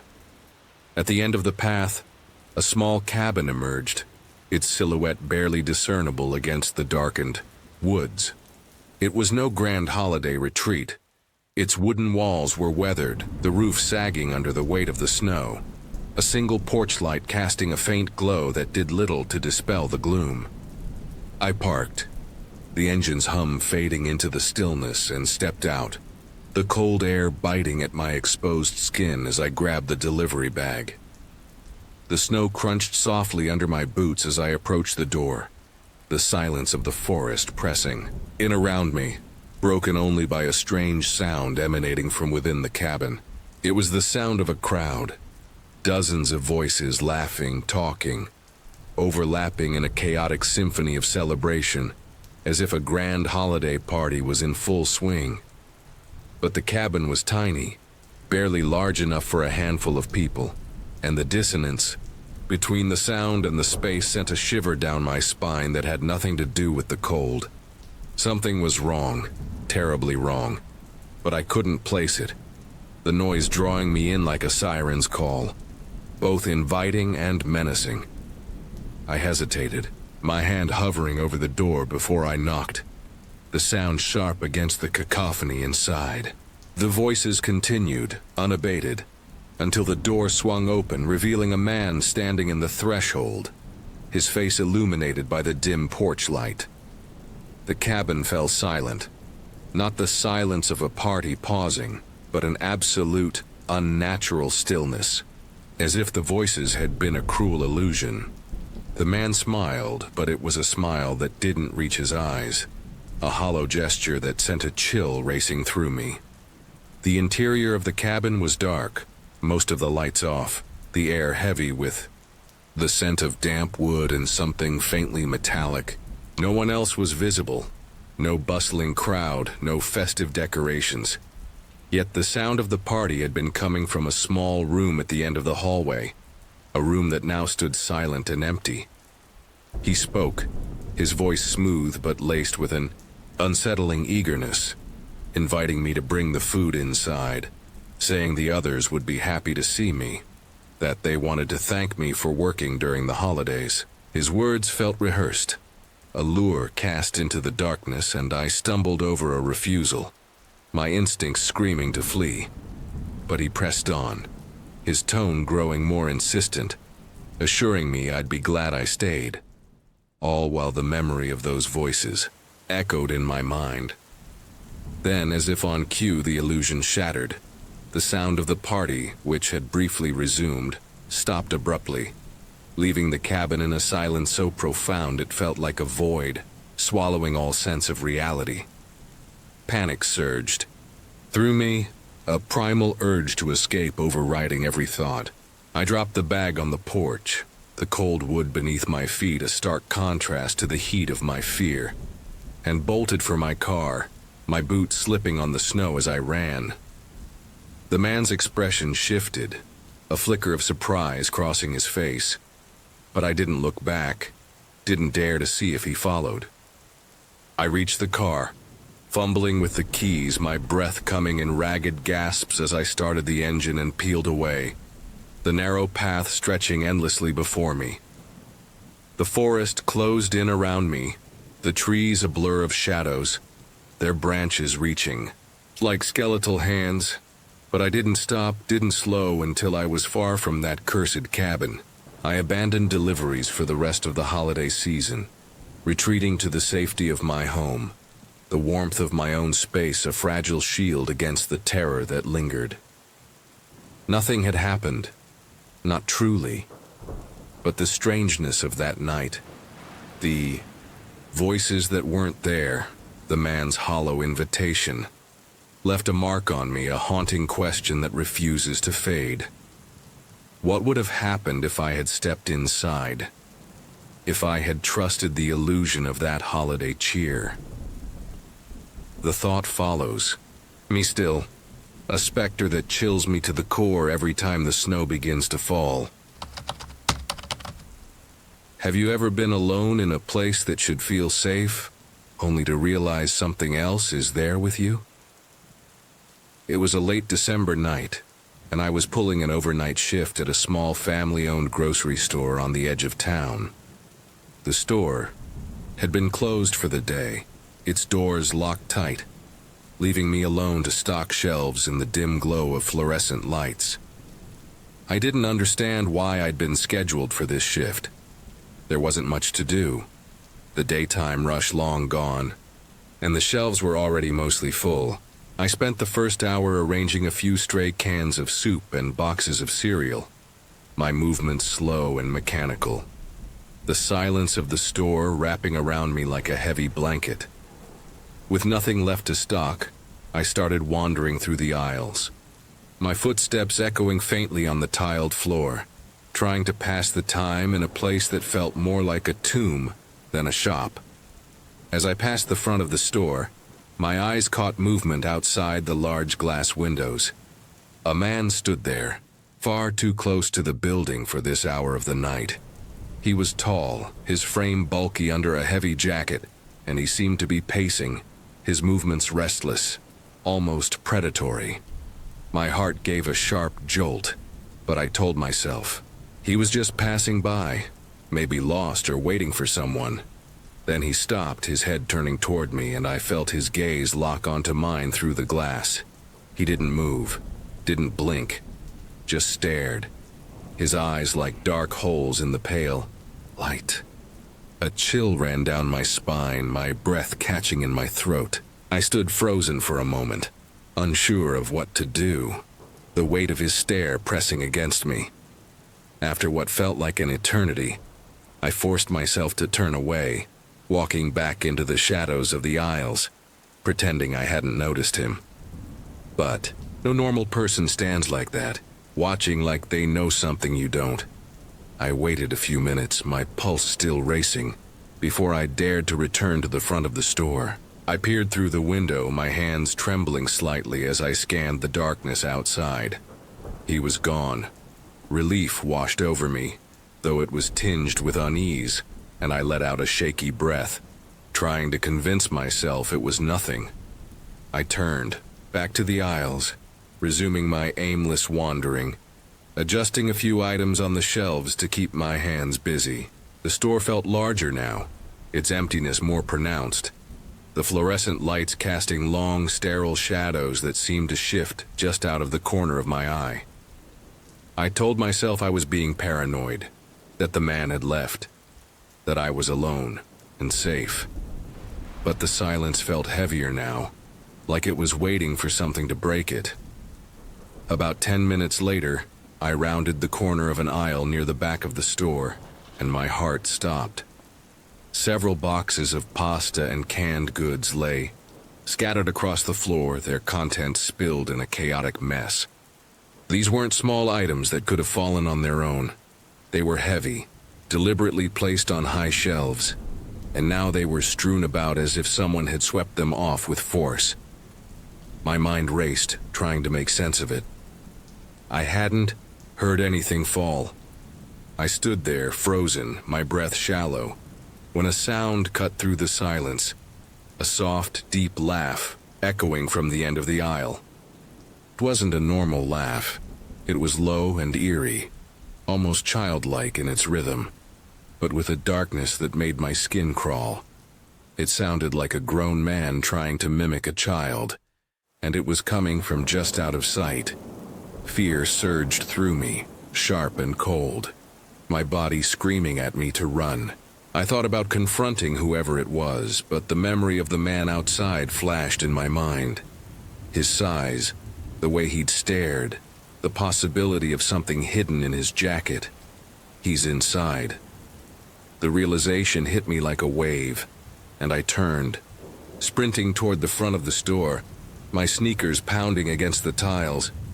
I burst through the doors, the cold night air hitting me as I fumbled for my keys and dove into my car.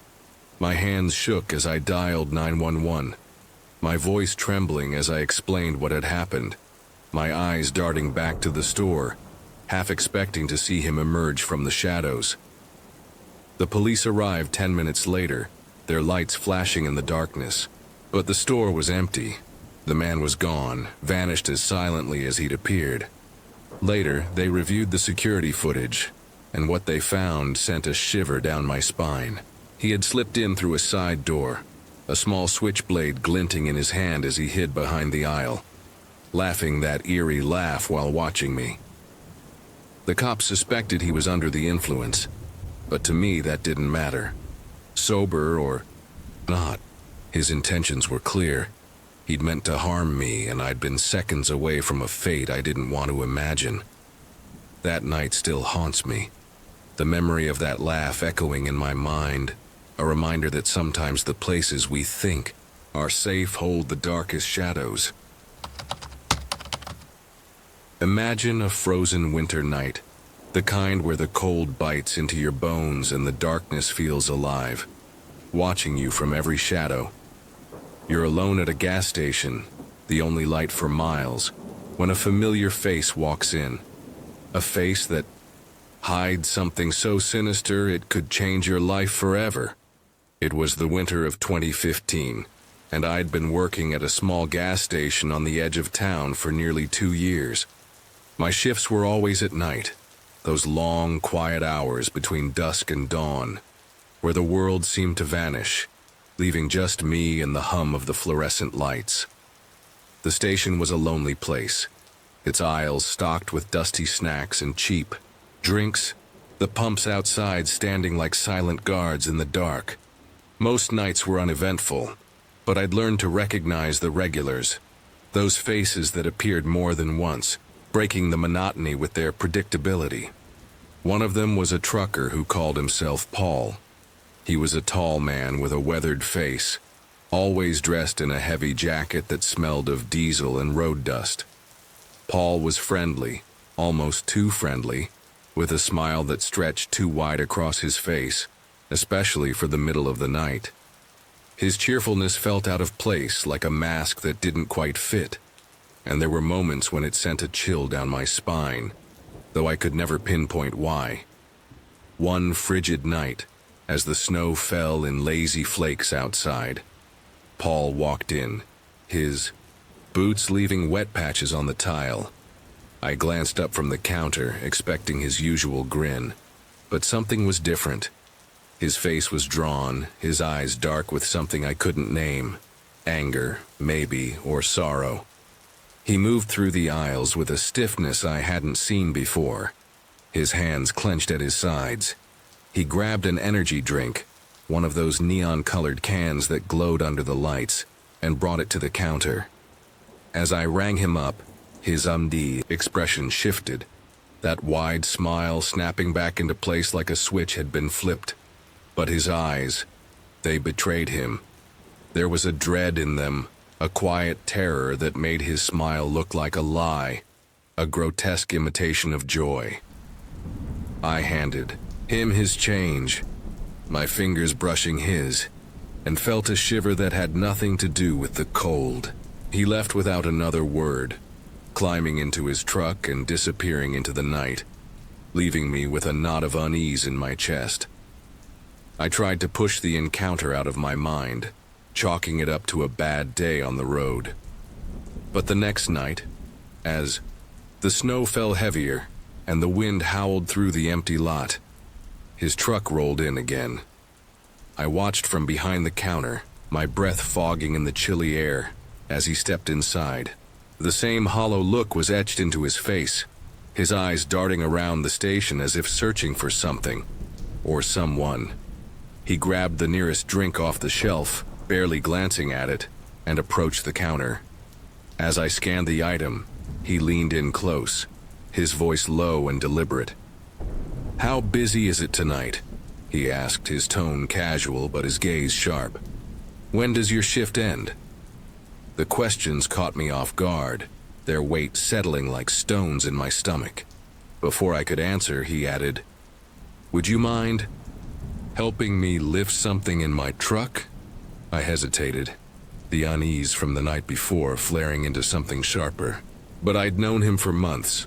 He was a regular, a friendly face. Surely he meant no harm. I nodded, grabbed my jacket, and followed him into the cold. The lot was empty, the snow blanketing everything in a ghostly white. His truck sat on the far side, a hulking box vehicle with faded paint and a dented bumper. He opened the passenger door and motioned for me to get in, then walked around to the driver's side and climbed up. I settled into the seat, the cab smelling of oil and stale air, and noticed a door behind the seats leading to the cargo area. Paul turned to me, that wide smile back on his face, but now it looked strained, almost manic. "It's just right in there," he said, pointing to the cargo door. "I'll follow behind you." His voice was too calm, too eager, and that smile, it was a predator's grin, hiding something unspeakable. A wave of dread washed over me, my instincts screaming to run. Then I smelled it, a stench so foul it made my stomach churn, a mix of decay and something metallic, seeping from whatever lay beyond that door. My heart pounded, the air in the cab suddenly too thick to breathe. I didn't think, didn't speak. I just moved, throwing the door open and leaping out into the snow, my boots slipping as I ran back to the station. I thought I heard a frustrated shout behind me, but the wind swallowed the sound, leaving only the echo of my own fear. I locked myself inside, my hands trembling as I watched his truck pull away, its taillights fading into the storm. Paul never came back after that night. Not the next day, not the next week, not even the next year. I stayed at the station for another 12 months, but his absence only deepened the mystery of what had happened. What was behind that door? What had he planned for me? The smell lingered in my memory, a haunting reminder of the danger I'd narrowly escaped. I'll never know the truth about Paul, or what horrors he might have been hiding in that truck. But one thing I'm certain of, I was lucky to walk away, to live with the question rather than the answer. Some secrets are better left in the shadows, buried in the snow of a winter night I'll never forget. What if the road you're on doesn't lead anywhere at all, just into a trap you can't see? My name's Ethan, a freshman in college, juggling classes and a side gig with Uber Eats to cover late-night snacks and weekend hangouts with friends. I didn't have much to worry about. My family had my back with the big stuff, but those small expenses were on me. That night, I drove into the dark, chasing an order that would lead me somewhere I was never meant to be. It was a chilly evening, in early spring around 10 p.m., when I picked up a bag from Wendy's, the smell of fries filling my beat-up Honda Accord. The car was a relic, its paint peeling, headlights so dim they barely cut through the night. But it got me around. I'd been delivering for a couple of hours, the usual routine, nothing out of the ordinary. The app pointed me to an address 15 minutes away, a straight shot down a deserted highway, where the only company was the occasional tumbleweed skittering across the asphalt. I turned off onto a gravel road, the tires grinding against the uneven surface, and entered a forest so dense it swallowed the moonlight whole. The darkness here wasn't just absence of light. It was a presence, thick and suffocating, pressing against the windows. My headlight struggled, illuminating only a few feet ahead, the trees on either side looming like silent sentinels, their branches weaving a canopy that blocked out the stars. The road ended abruptly, a dead end with no warning, just a wall of trees and underbrush. I checked the app.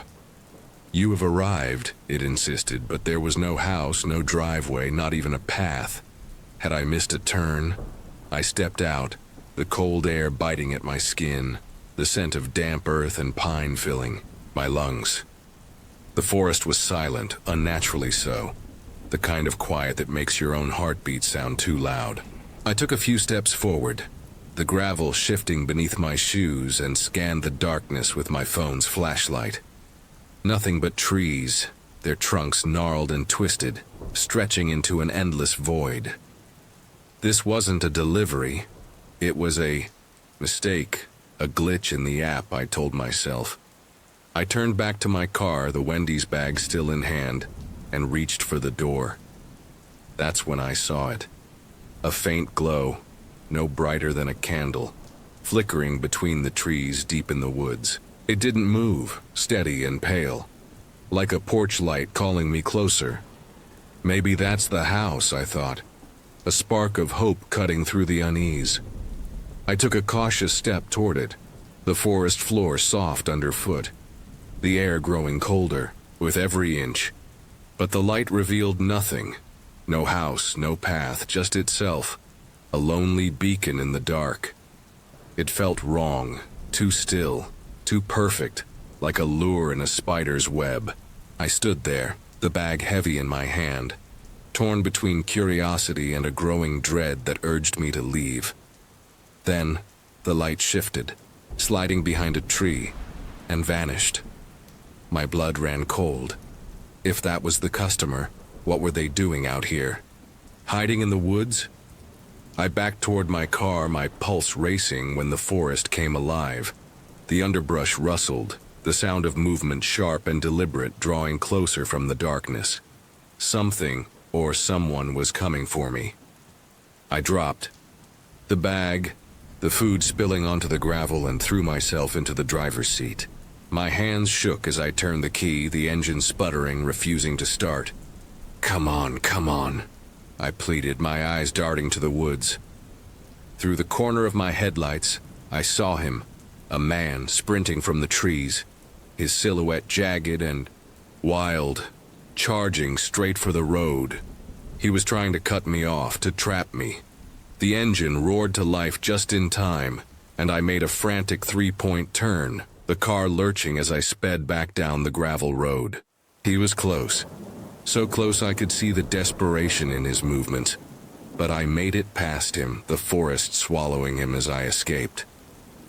The rest of the drive was a blur, the gravel road eerily silent, as if the forest itself was holding its breath. I didn't stop until I reached the highway, my hand still trembling on the wheel. I ended my shift right there, drove home, and locked every door behind me. Later, I looked up the address on Google Maps. There was nothing there, just an abandoned stretch of gravel leading to a dead end. No houses, no cabins, nothing. I don't know who that man was or how many others might have been hiding in those woods, waiting for me to take the bait. I was lucky to get away, but some doors, once opened, never truly close. Years later, I heard a rumor from another driver, a story whispered over late-night coffee. That same stretch of forest had a history. Delivery drivers going missing. Their cars found abandoned at the end of that gravel road. Food scattered on the ground. They say the woods are haunted by something that lures people in, using lights, to draw them deep, where they're never seen again. I don't know if I believe it, but when I close my eyes, I still see that pale glow flickering in the dark, and I feel the forest watching me, waiting for me to come back. Some places don't let you go once they've seen you. In the dead of night, the phone screamed, its screen flashing unknown caller like a warning from the void. I, Lucas, was a maintenance worker, a shadow moving through the empty halls of a small business office on the city's edge. My shifts ran from 8 p.m. to midnight, a part-time gig that suited my need for solitude.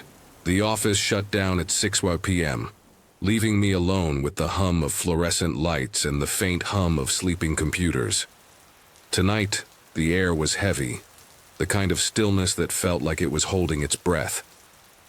Someone was watching. I could sense it. A presence lurking just beyond the light. The office was a maze of cubicles and glass-walled meeting rooms, its corridors lit by flickering bulbs that cast long, jagged shadows. I clocked in late, my boots echoing on the linoleum, and started my routine. Wiping desks, emptying trash, tasks that blurred into monotony. The front desk phone sat silent, its screen dark, a relic from the day's chaos. I barely glanced at it, my mind drifting to the coffee room upstairs where I'd take my break. The building felt like a tomb, its silence broken only by the occasional hum of the HVAC system. I'd worked here for months, long enough to know its rhythms, its quirks. But tonight, the silence was different, too thick, too alive. Then it began, a shrill ring that sliced through the quiet like a blade. The phone lit up, its screen glaring unknown caller. I froze, my rag dangling over a desk, my heart stuttering.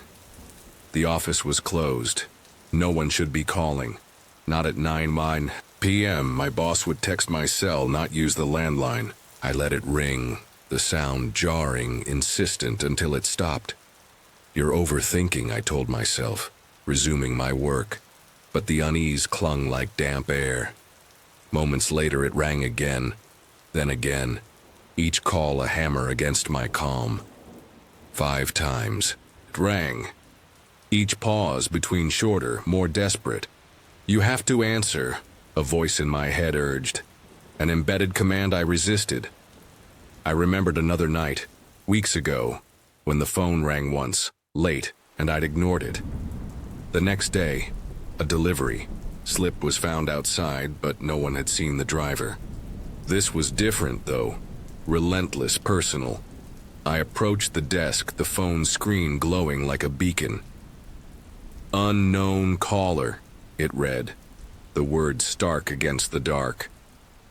I considered muting it, my finger hovering over the button, but the ringing stopped. Silence flooded back, heavier now, as if the building was listening. I backed away, my pulse loud in my ears, and returned to my tasks, the rag trembling in my hand. The office felt smaller, the shadows deeper, each cubicle a hiding place. I moved upstairs to the coffee room, seeking the comfort of its dim light and worn chairs. But the air was wrong, cold, sharp, like a door had been opened. Then it came, a single electronic beep, sharp and alien, echoing from below. My coffee cup froze halfway to my lips. The sound was unfamiliar. Not the HVAC, not the lights. Moments later, a door opened and closed. The sound faint but unmistakable, a violation of the office's stillness. My body tensed, my eyes locked. On the stairwell door, someone's here, the realization hit. A sensory overload of dread. The lights buzzed overhead, their flicker syncopating with my heartbeat. I stood, my chair scraping softly, and called out, "Hello, is someone down there?" My voice was thin, swallowed by the silence. No answer, but the air shifted, a subtle pressure, like eyes on my back. I edged toward the stairwell. It's open. Door a black maw. The hallway below was dark, the lights off, though I swore they'd been on. "Hello?" I called again, my voice cracking. Then I heard it. Footsteps, soft but deliberate, stopping abruptly. My breath caught, my body rigid. I leaned over the railing, my flashlight beam cutting through the dark, and saw it. A shadow, tall and still, just beyond the stairwell's entrance. It was a man, his outline sharp against the gloom, standing as if waiting, watching. He knows I'm here. The thought was a knife, twisting in my gut. The shadow didn't move, didn't speak, but its presence was a weight, a promise of harm. My world shrank to that moment, a trance loop of flickering lights and frozen time. I backed away, my boots silent on the carpet, and slipped into the coffee room, my hands shaking as I dialed 911. "There's someone in the building," I whispered, crouching behind the bar table, my eyes fixed on the stairwell. The operator's voice was distant, calm as I described the shadow, the beep, the calls. Minutes stretched, each one a lifetime. The office's silence a mocking shroud. The shadow didn't follow, didn't emerge, but I felt it, a presence, lingering just out of sight. "You're not alone," the fear whispered, a pattern interruption that shattered any hope of safety. Police lights flashed outside, their red and blue cutting through the dark. Officers stormed in, their shouts echoing, but found no one. The tapes told the truth. A man, wiry in a dark jacket, holding a knife, had slipped in using a key card. He'd stood at the stairwell, motionless, for minutes, his blade glinting. In the camera's grainy light, he hadn't come for theft, he'd come for me, only leaving when I called out, when he knew I'd seen him. He had a key card. How? The question haunted me, a mystery that made the office a prison. I still work there, but the nights are different now. Every beep, every shadow is him, waiting. The phone sits silent, but I dread its ring, the moment it lights up with unknown caller. The key is out there, and so is he, ready to return when the lights flicker again. In the restless heart of a sleepless night, where the boundary between the mundane and the sinister blurred, I found myself navigating the chaos of a 24/7 bar, delivering pizzas under the weight of an endless shift. It was a typical evening at the bar in my small town, a place known for its greasy pizzas and cheap drinks, the only offerings on a menu that never changed. The owners had insisted on adding delivery to our services, a decision I never understood. Too much hassle for too little profit. But with orders rare during my 10 p.m. to 6 a.m. shift, I was the sole driver, a solitary figure in the night. The bar was alive with energy that evening, the air thick with the scent of spilled beer and melted cheese, the chatter of large groups filling the space with a frenetic buzz. I moved between tables, balancing trays of drinks and plates, the noise a constant hum in my ears. But deliveries were slow, offering brief respites from the chaos. At 3 a.m., as the crowd began to thin, a new order came through. A single pizza to be delivered 15 minutes away. I grabbed the box, the warmth seeping through the cardboard, and stepped out into the night, the quiet streets a stark contrast to the bar's clamor, the cool air a welcome relief against my flushed skin. What secrets does this delivery hold, lurking in the stillness of the early morning hours? The drive was uneventful at first, the streets empty under the pale glow of streetlights, my headlights cutting through the darkness as I followed the GPS to an address I'd never been to before.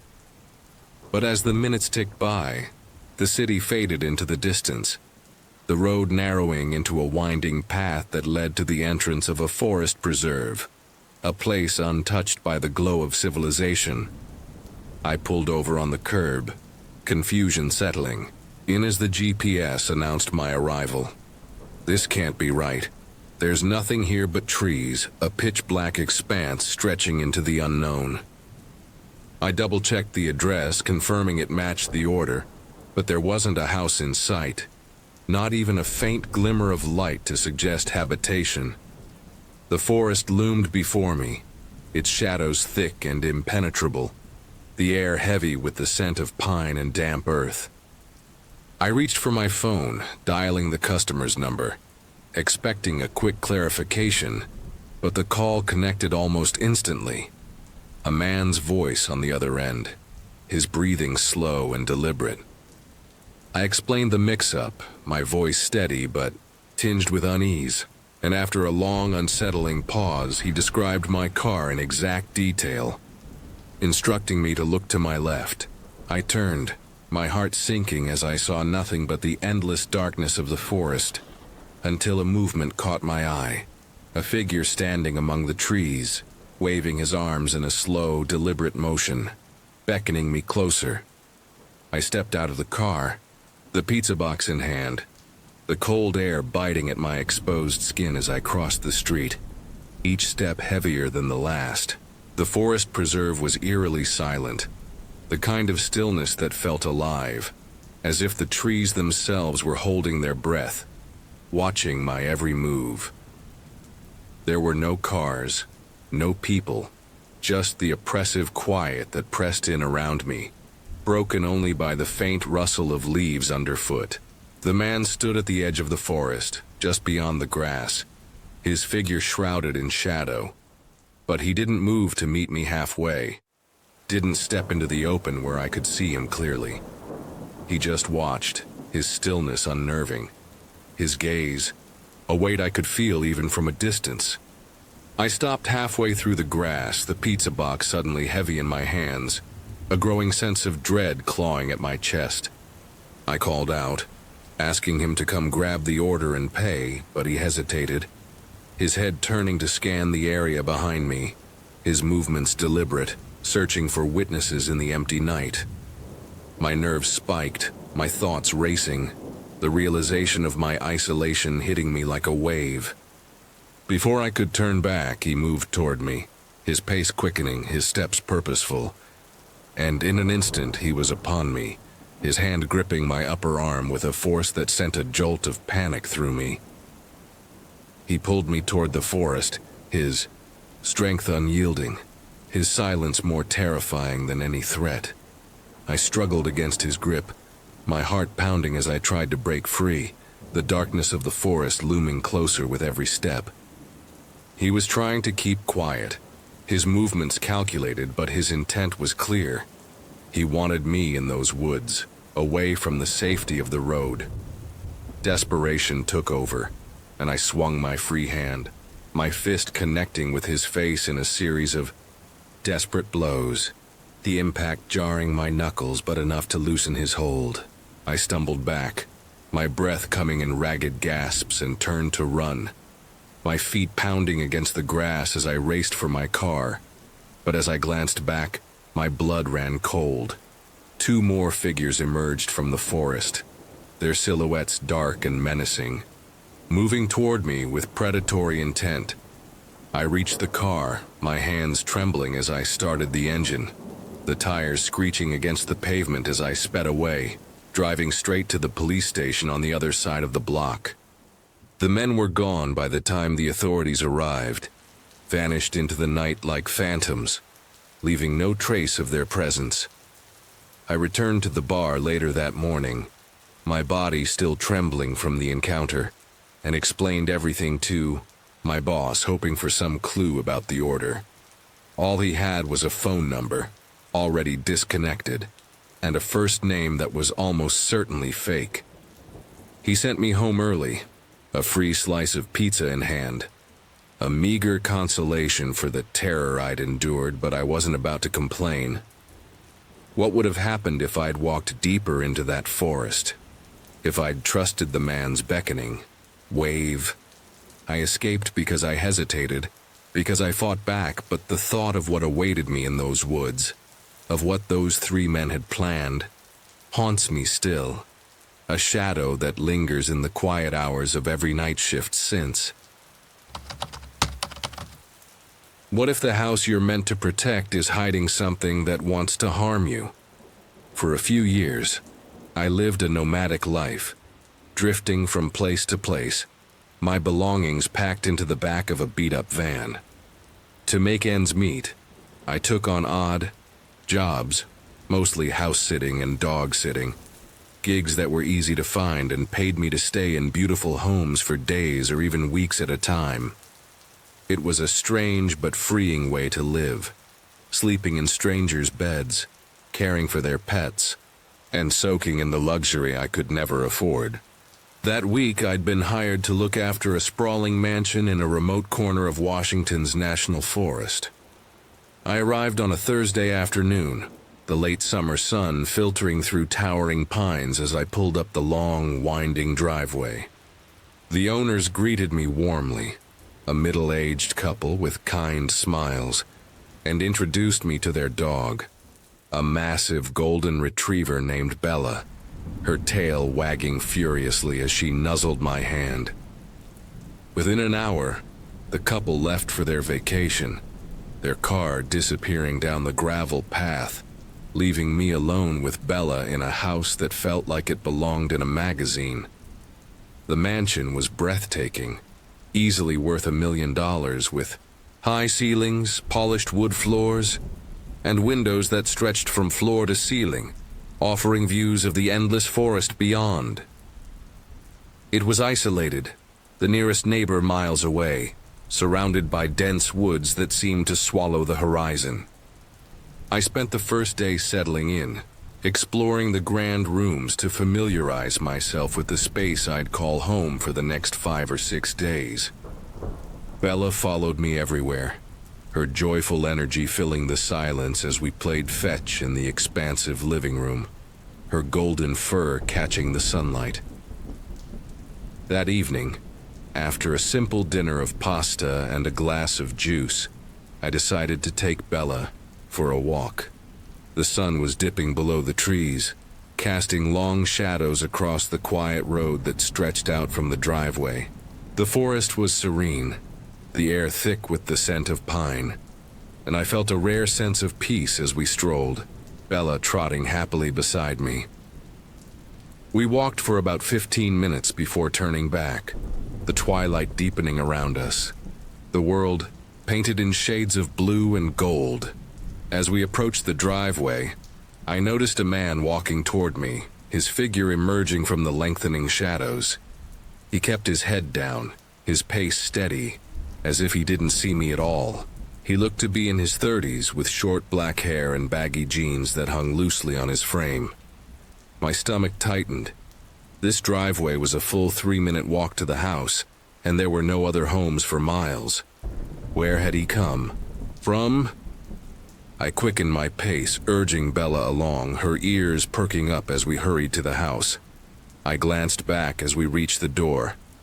He was walking away now, his silhouette fading into the dusk, but the sight of him left a lingering unease. I locked the doors behind us, my mind racing for explanations. Maybe he was hiking in the woods and got lost, ending up here by chance. I wanted to believe that, but something about his presence felt wrong, like a shadow that didn't belong. That night I went to bed around 10, the house's silence pressing against me, but nothing else happened, and I told myself I was overreacting. The next day passed quietly. I spent most of it indoors, lounging on the plush sofa with Bella curled up beside me, watching an old movie while eating leftovers from the night before. The house felt like a sanctuary, its luxury a stark contrast to the rugged forest outside, and I let myself relax, pushing the strange man from my mind. As evening fell, I decided to stay up late, drawn to the house's upstairs balcony, a wide, open space with a fire pit at its center. Once the sun set, I lit a small campfire, the flames crackling softly as I settled into a lounge chair, the night air cool against my skin. Bella stayed with me for a while, her head resting on my lap, but eventually she wandered back inside to her bed, leaving me alone with the flickering fire and the endless stars above. The forest was quiet, the only sound the gentle rustle of leaves in the breeze, and I felt a strange mix of peace and solitude, like I was the only person in the world.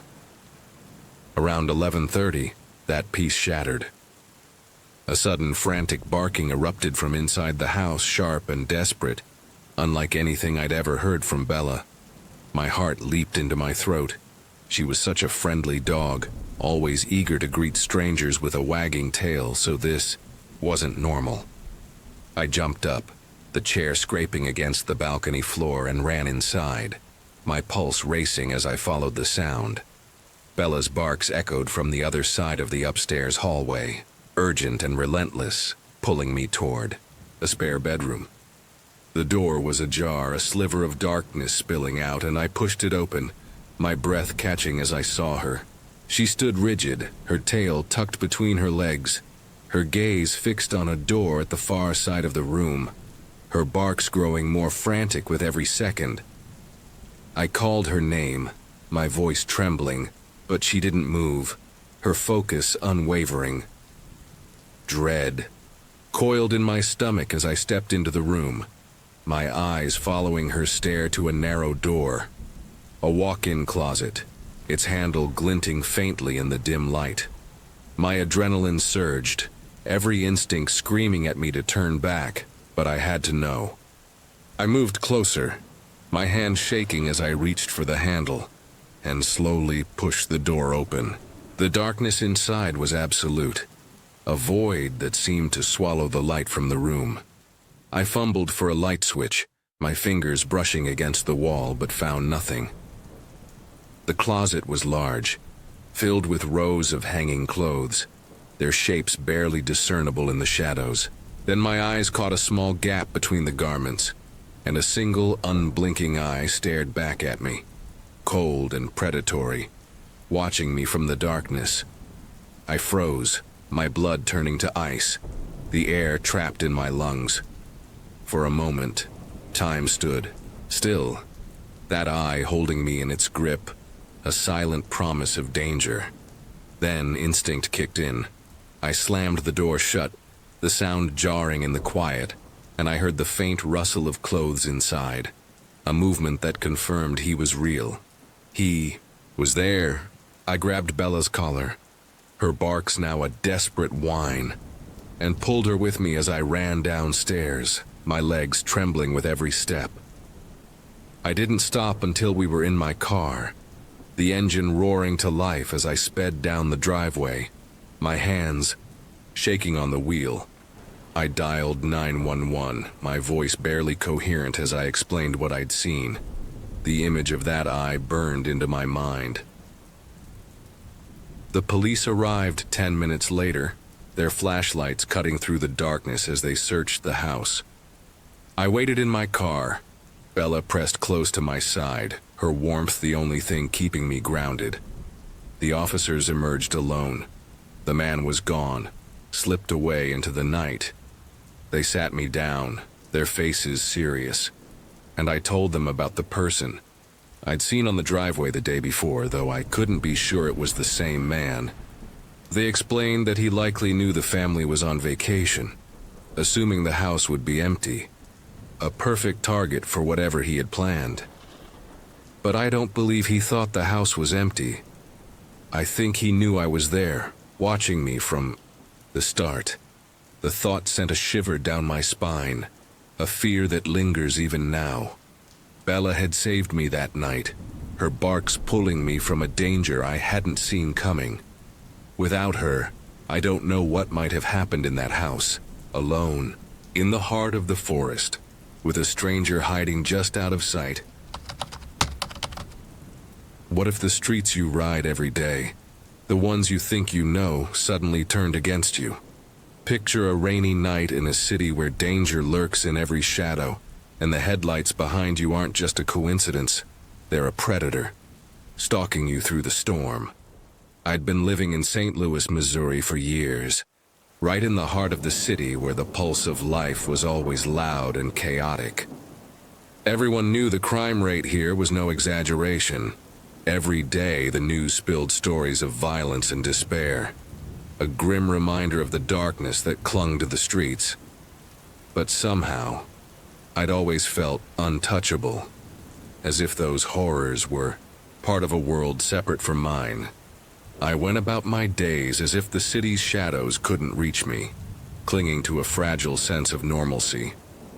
To make ends meet, I worked as a delivery rider for Uber Eats and DoorDash, pedaling through the city's maze on my bike.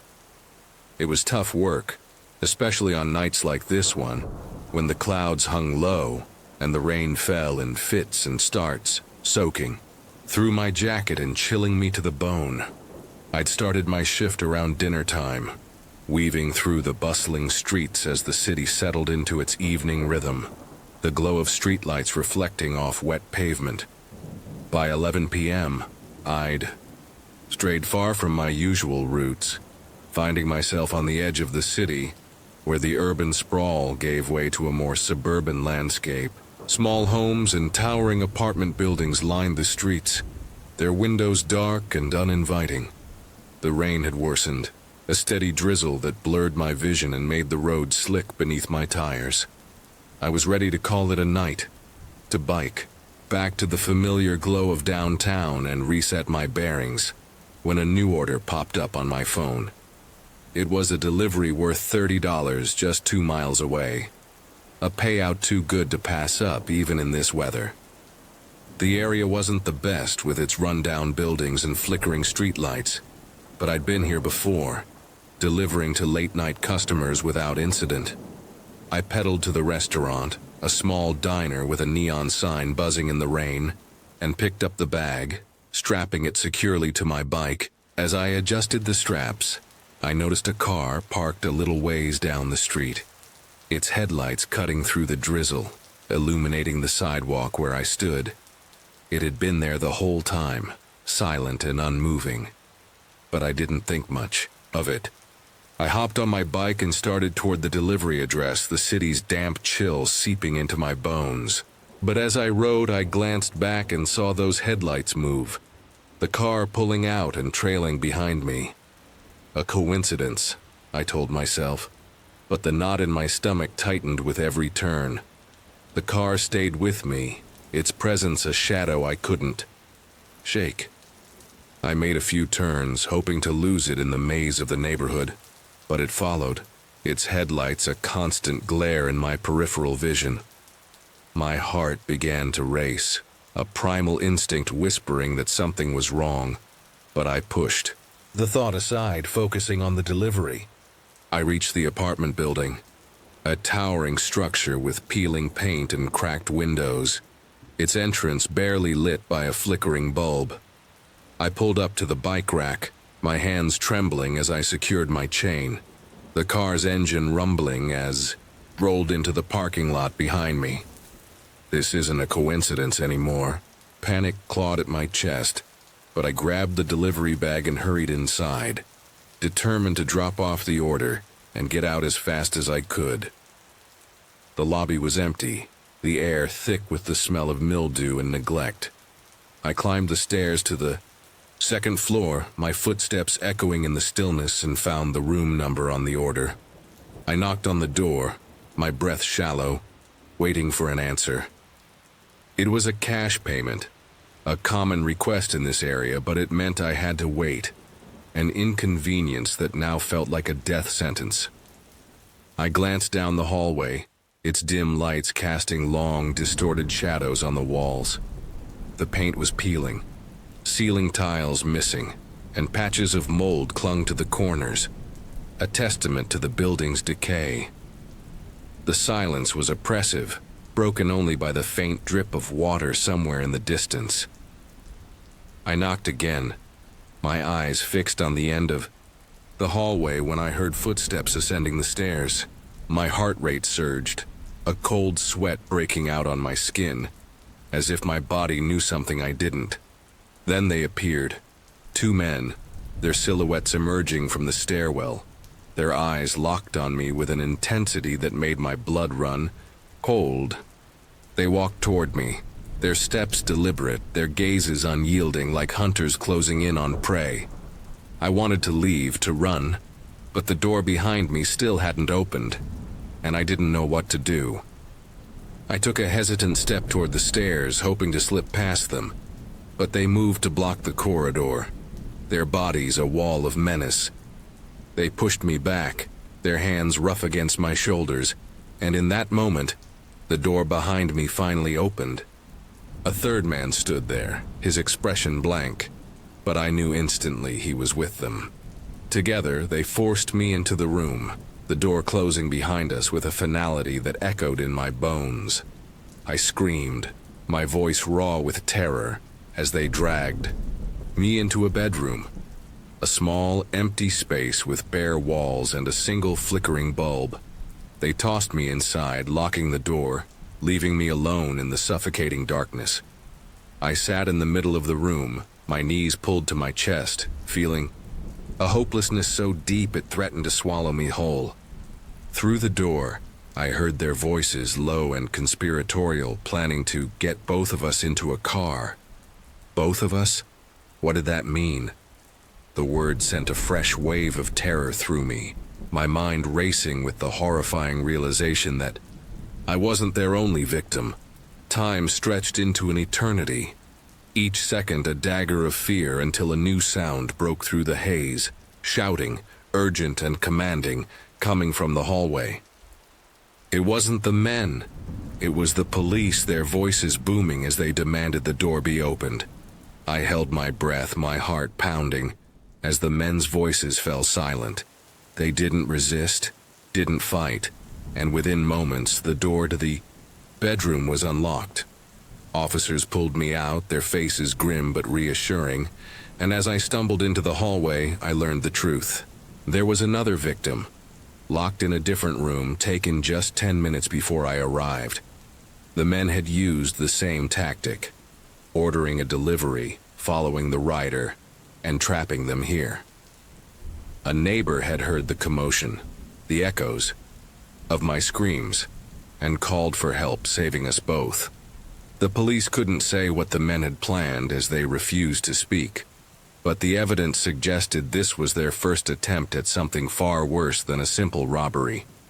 I left that building shaken, the rain still falling outside, washing away the night's terror but not the memory.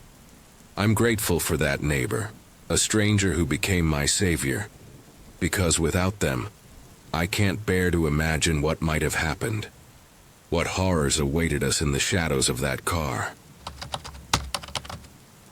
Have you ever heard a cry for help that felt like it was calling for something else entirely? I work as a late-night customer support agent for a tech company, stationed in the quiet safety of my suburban home.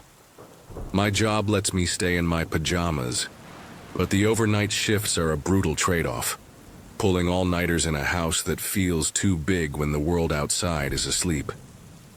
That night, the darkness brought something to my doorstep, something that wanted me to let it in.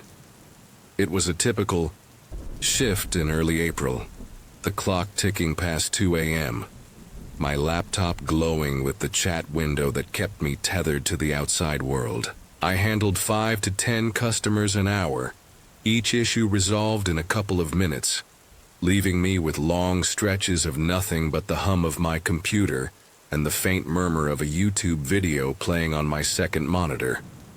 A steaming cup of coffee sat on my desk, its warmth a small comfort against the chill seeping through the walls. My house was a modest 2-story, tucked in a quiet neighborhood, its backyard fenced in by weathered wood that creaked in the wind. I thought I was safe here, wrapped in the familiar. But the night had other plans. I was typing a response to a customer about a refund when a sound cut through the stillness. A man's voice, raw and desperate, calling for help. It wasn't just a cry. It was a plea, sharp and close, as if he were standing right outside my window. My fingers froze on the keyboard, a shiver racing down my spine. I couldn't leave the chat, not mid-conversation, but the voice called again, insistent, echoing through the empty house. Help me, please, someone help me. Something about it felt wrong, staged, like a performance meant for an audience of one. Me. I tried to focus on the chat, my eyes darting to the screen, but the voice kept going, a haunting rhythm that wouldn't stop. 5 minutes, 10 minutes, it didn't waver, didn't move, as if he were rooted in place, waiting for me to break. When the chat ended, I couldn't ignore it any longer. I crept downstairs, the wooden steps cold beneath my bare feet. the house groaning softly around me. The voice called again, closer now, coming from the backyard. I edged toward the kitchen window, my breath fogging the glass, and parted the blinds with trembling fingers. There he was, standing in the middle of my fenced-in yard, a solitary figure under the faint moonlight. He wore a hoodie and dark jeans, his face shadowed, but his body was unnaturally still, like a statue carved from the night itself. He called out again, his voice sharp, but his stance betrayed him. Calm, unhurried, as if he weren't in danger at all. This wasn't a man who needed help. This was a man who wanted me to think he did. I stepped back, my heart pounding, deciding to leave him be. He's probably drunk, or worse, I told myself, trying to rationalize the fear creeping up my throat. I turned and climbed the stairs, each step heavier than the last, hoping he'd leave. The moment I reached my desk, the calling stopped, sudden and absolute, as if he knew I'd walked away. That silence was worse than the cries. It felt alive, knowing, watching me through the walls. I sat down, my hands shaking as I opened another chat. But before I could type a single word, a violent pounding erupted from downstairs. The back door, it was the back door, the hollow plastic trembling under the force of his fists. My blood ran cold. He wasn't leaving. He wanted in, and he wasn't going to stop. I grabbed my phone, dialing 911 with fumbling fingers, and crept back downstairs, the pounding growing louder, more desperate. I peered down the hallway, and there he was, his face pressed against the glass door, his eyes glinting in the moonlight, staring right at me. Those eyes weren't human.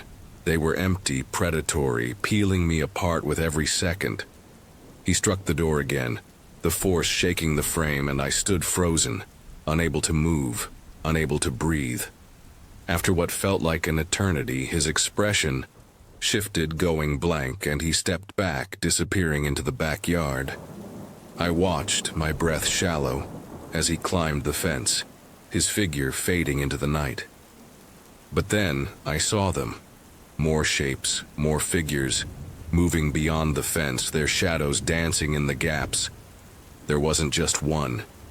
There were others, waiting, watching. The police arrived 20 minutes later, their flashlights cutting through the dark, but the yard was empty, the figures gone. I gave them my account, describing the man as best I could. Tall, hooded, with eyes that didn't belong in a human face. But there was no trace of him, no evidence of the others. They think it was a group, a plan to lure me out, to get me, to open the door so the rest could rush in. I don't know if it was random, or if they'd been watching me for longer than I realized. I pray it was a one-time thing, but deep down, I fear they chose me for a reason, and that they'll come back. Months later, I heard a story from a neighbor, a tale whispered over the fence on a quiet evening. Years ago, a man had lived in this neighborhood, luring people out with cries for help, only for them to vanish without a trace. They never caught him, but the cries stopped, until now. I don't know if it's true, but when the nights grow long, I still hear that voice echoing in my dreams, and I see those eyes watching me from the dark. Some things don't leave once they've found you. The hospital's fluorescent lights buzzed like a heartbeat, but in the dead of night, I felt hunted, a shadow trailing my every step. I, Emily, was a front desk worker in the ER, my nights a blur of paperwork and fleeting emergencies. The hospital was a small one, tucked in a quiet corner of the city, its halls alive with the hum of machines and the occasional moan of a patient. My shift ran until 4 a.m., and tonight was calm, the kind of quiet that felt too still, too heavy. I sat at the counter, chatting with my coworker Lily, our laughter a fragile shield against the dark. But something was out there, waiting, its eyes locked on me. The ER was a maze of white walls and sterile air, the scent of antiseptic clinging to everything. Monitors beeped softly, their green lights pulsing in the dimness.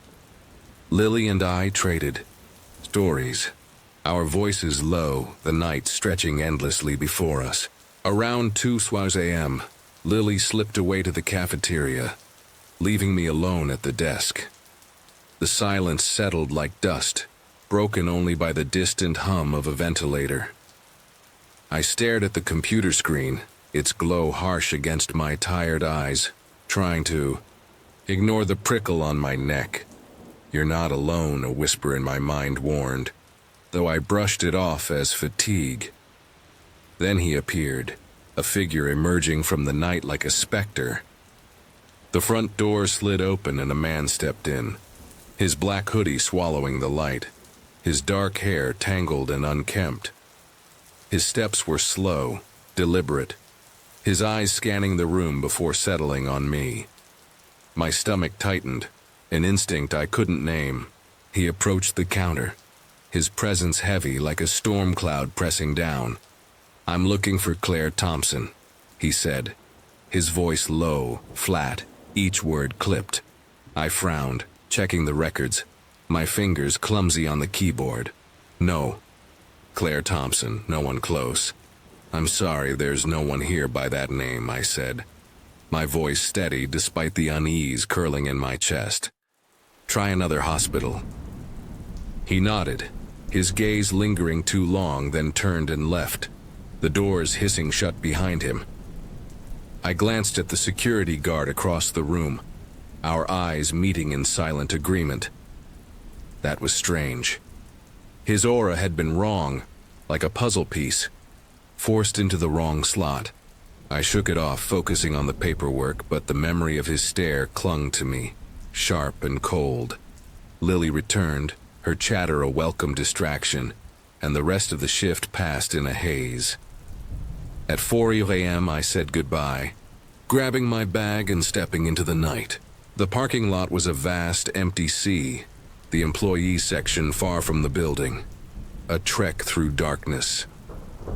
"You're being paranoid," I told myself, but the air felt charged, like eyes were watching from the shadows. The lot was silent, the streetlights casting weak pools of light.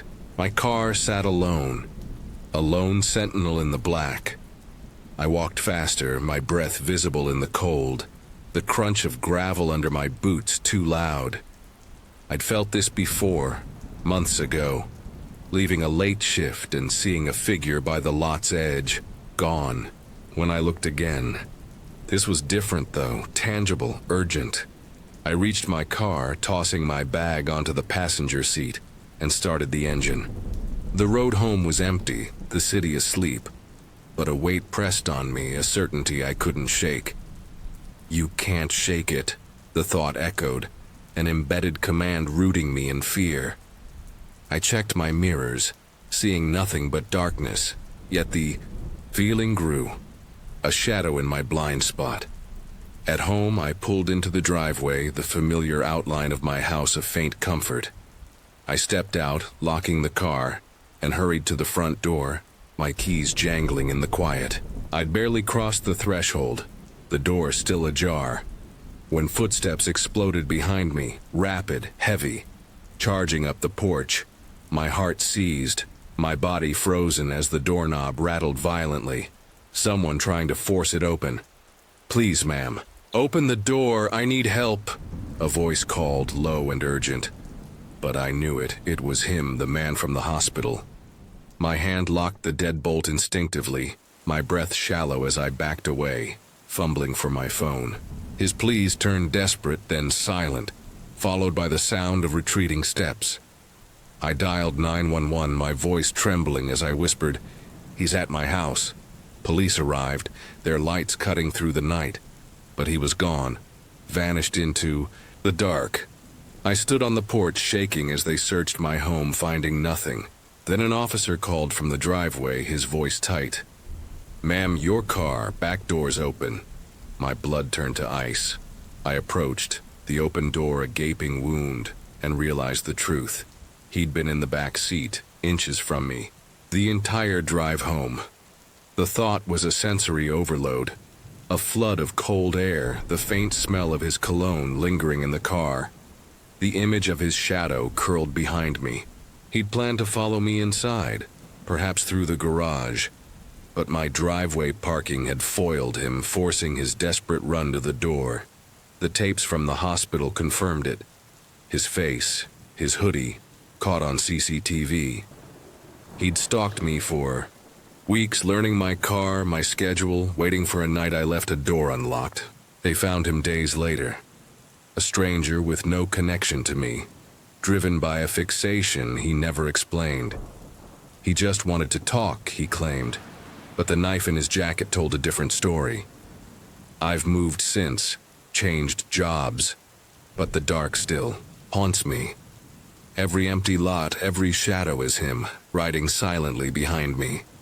The night anchors my fear, a reminder that he was there, and part of me waits for him to return.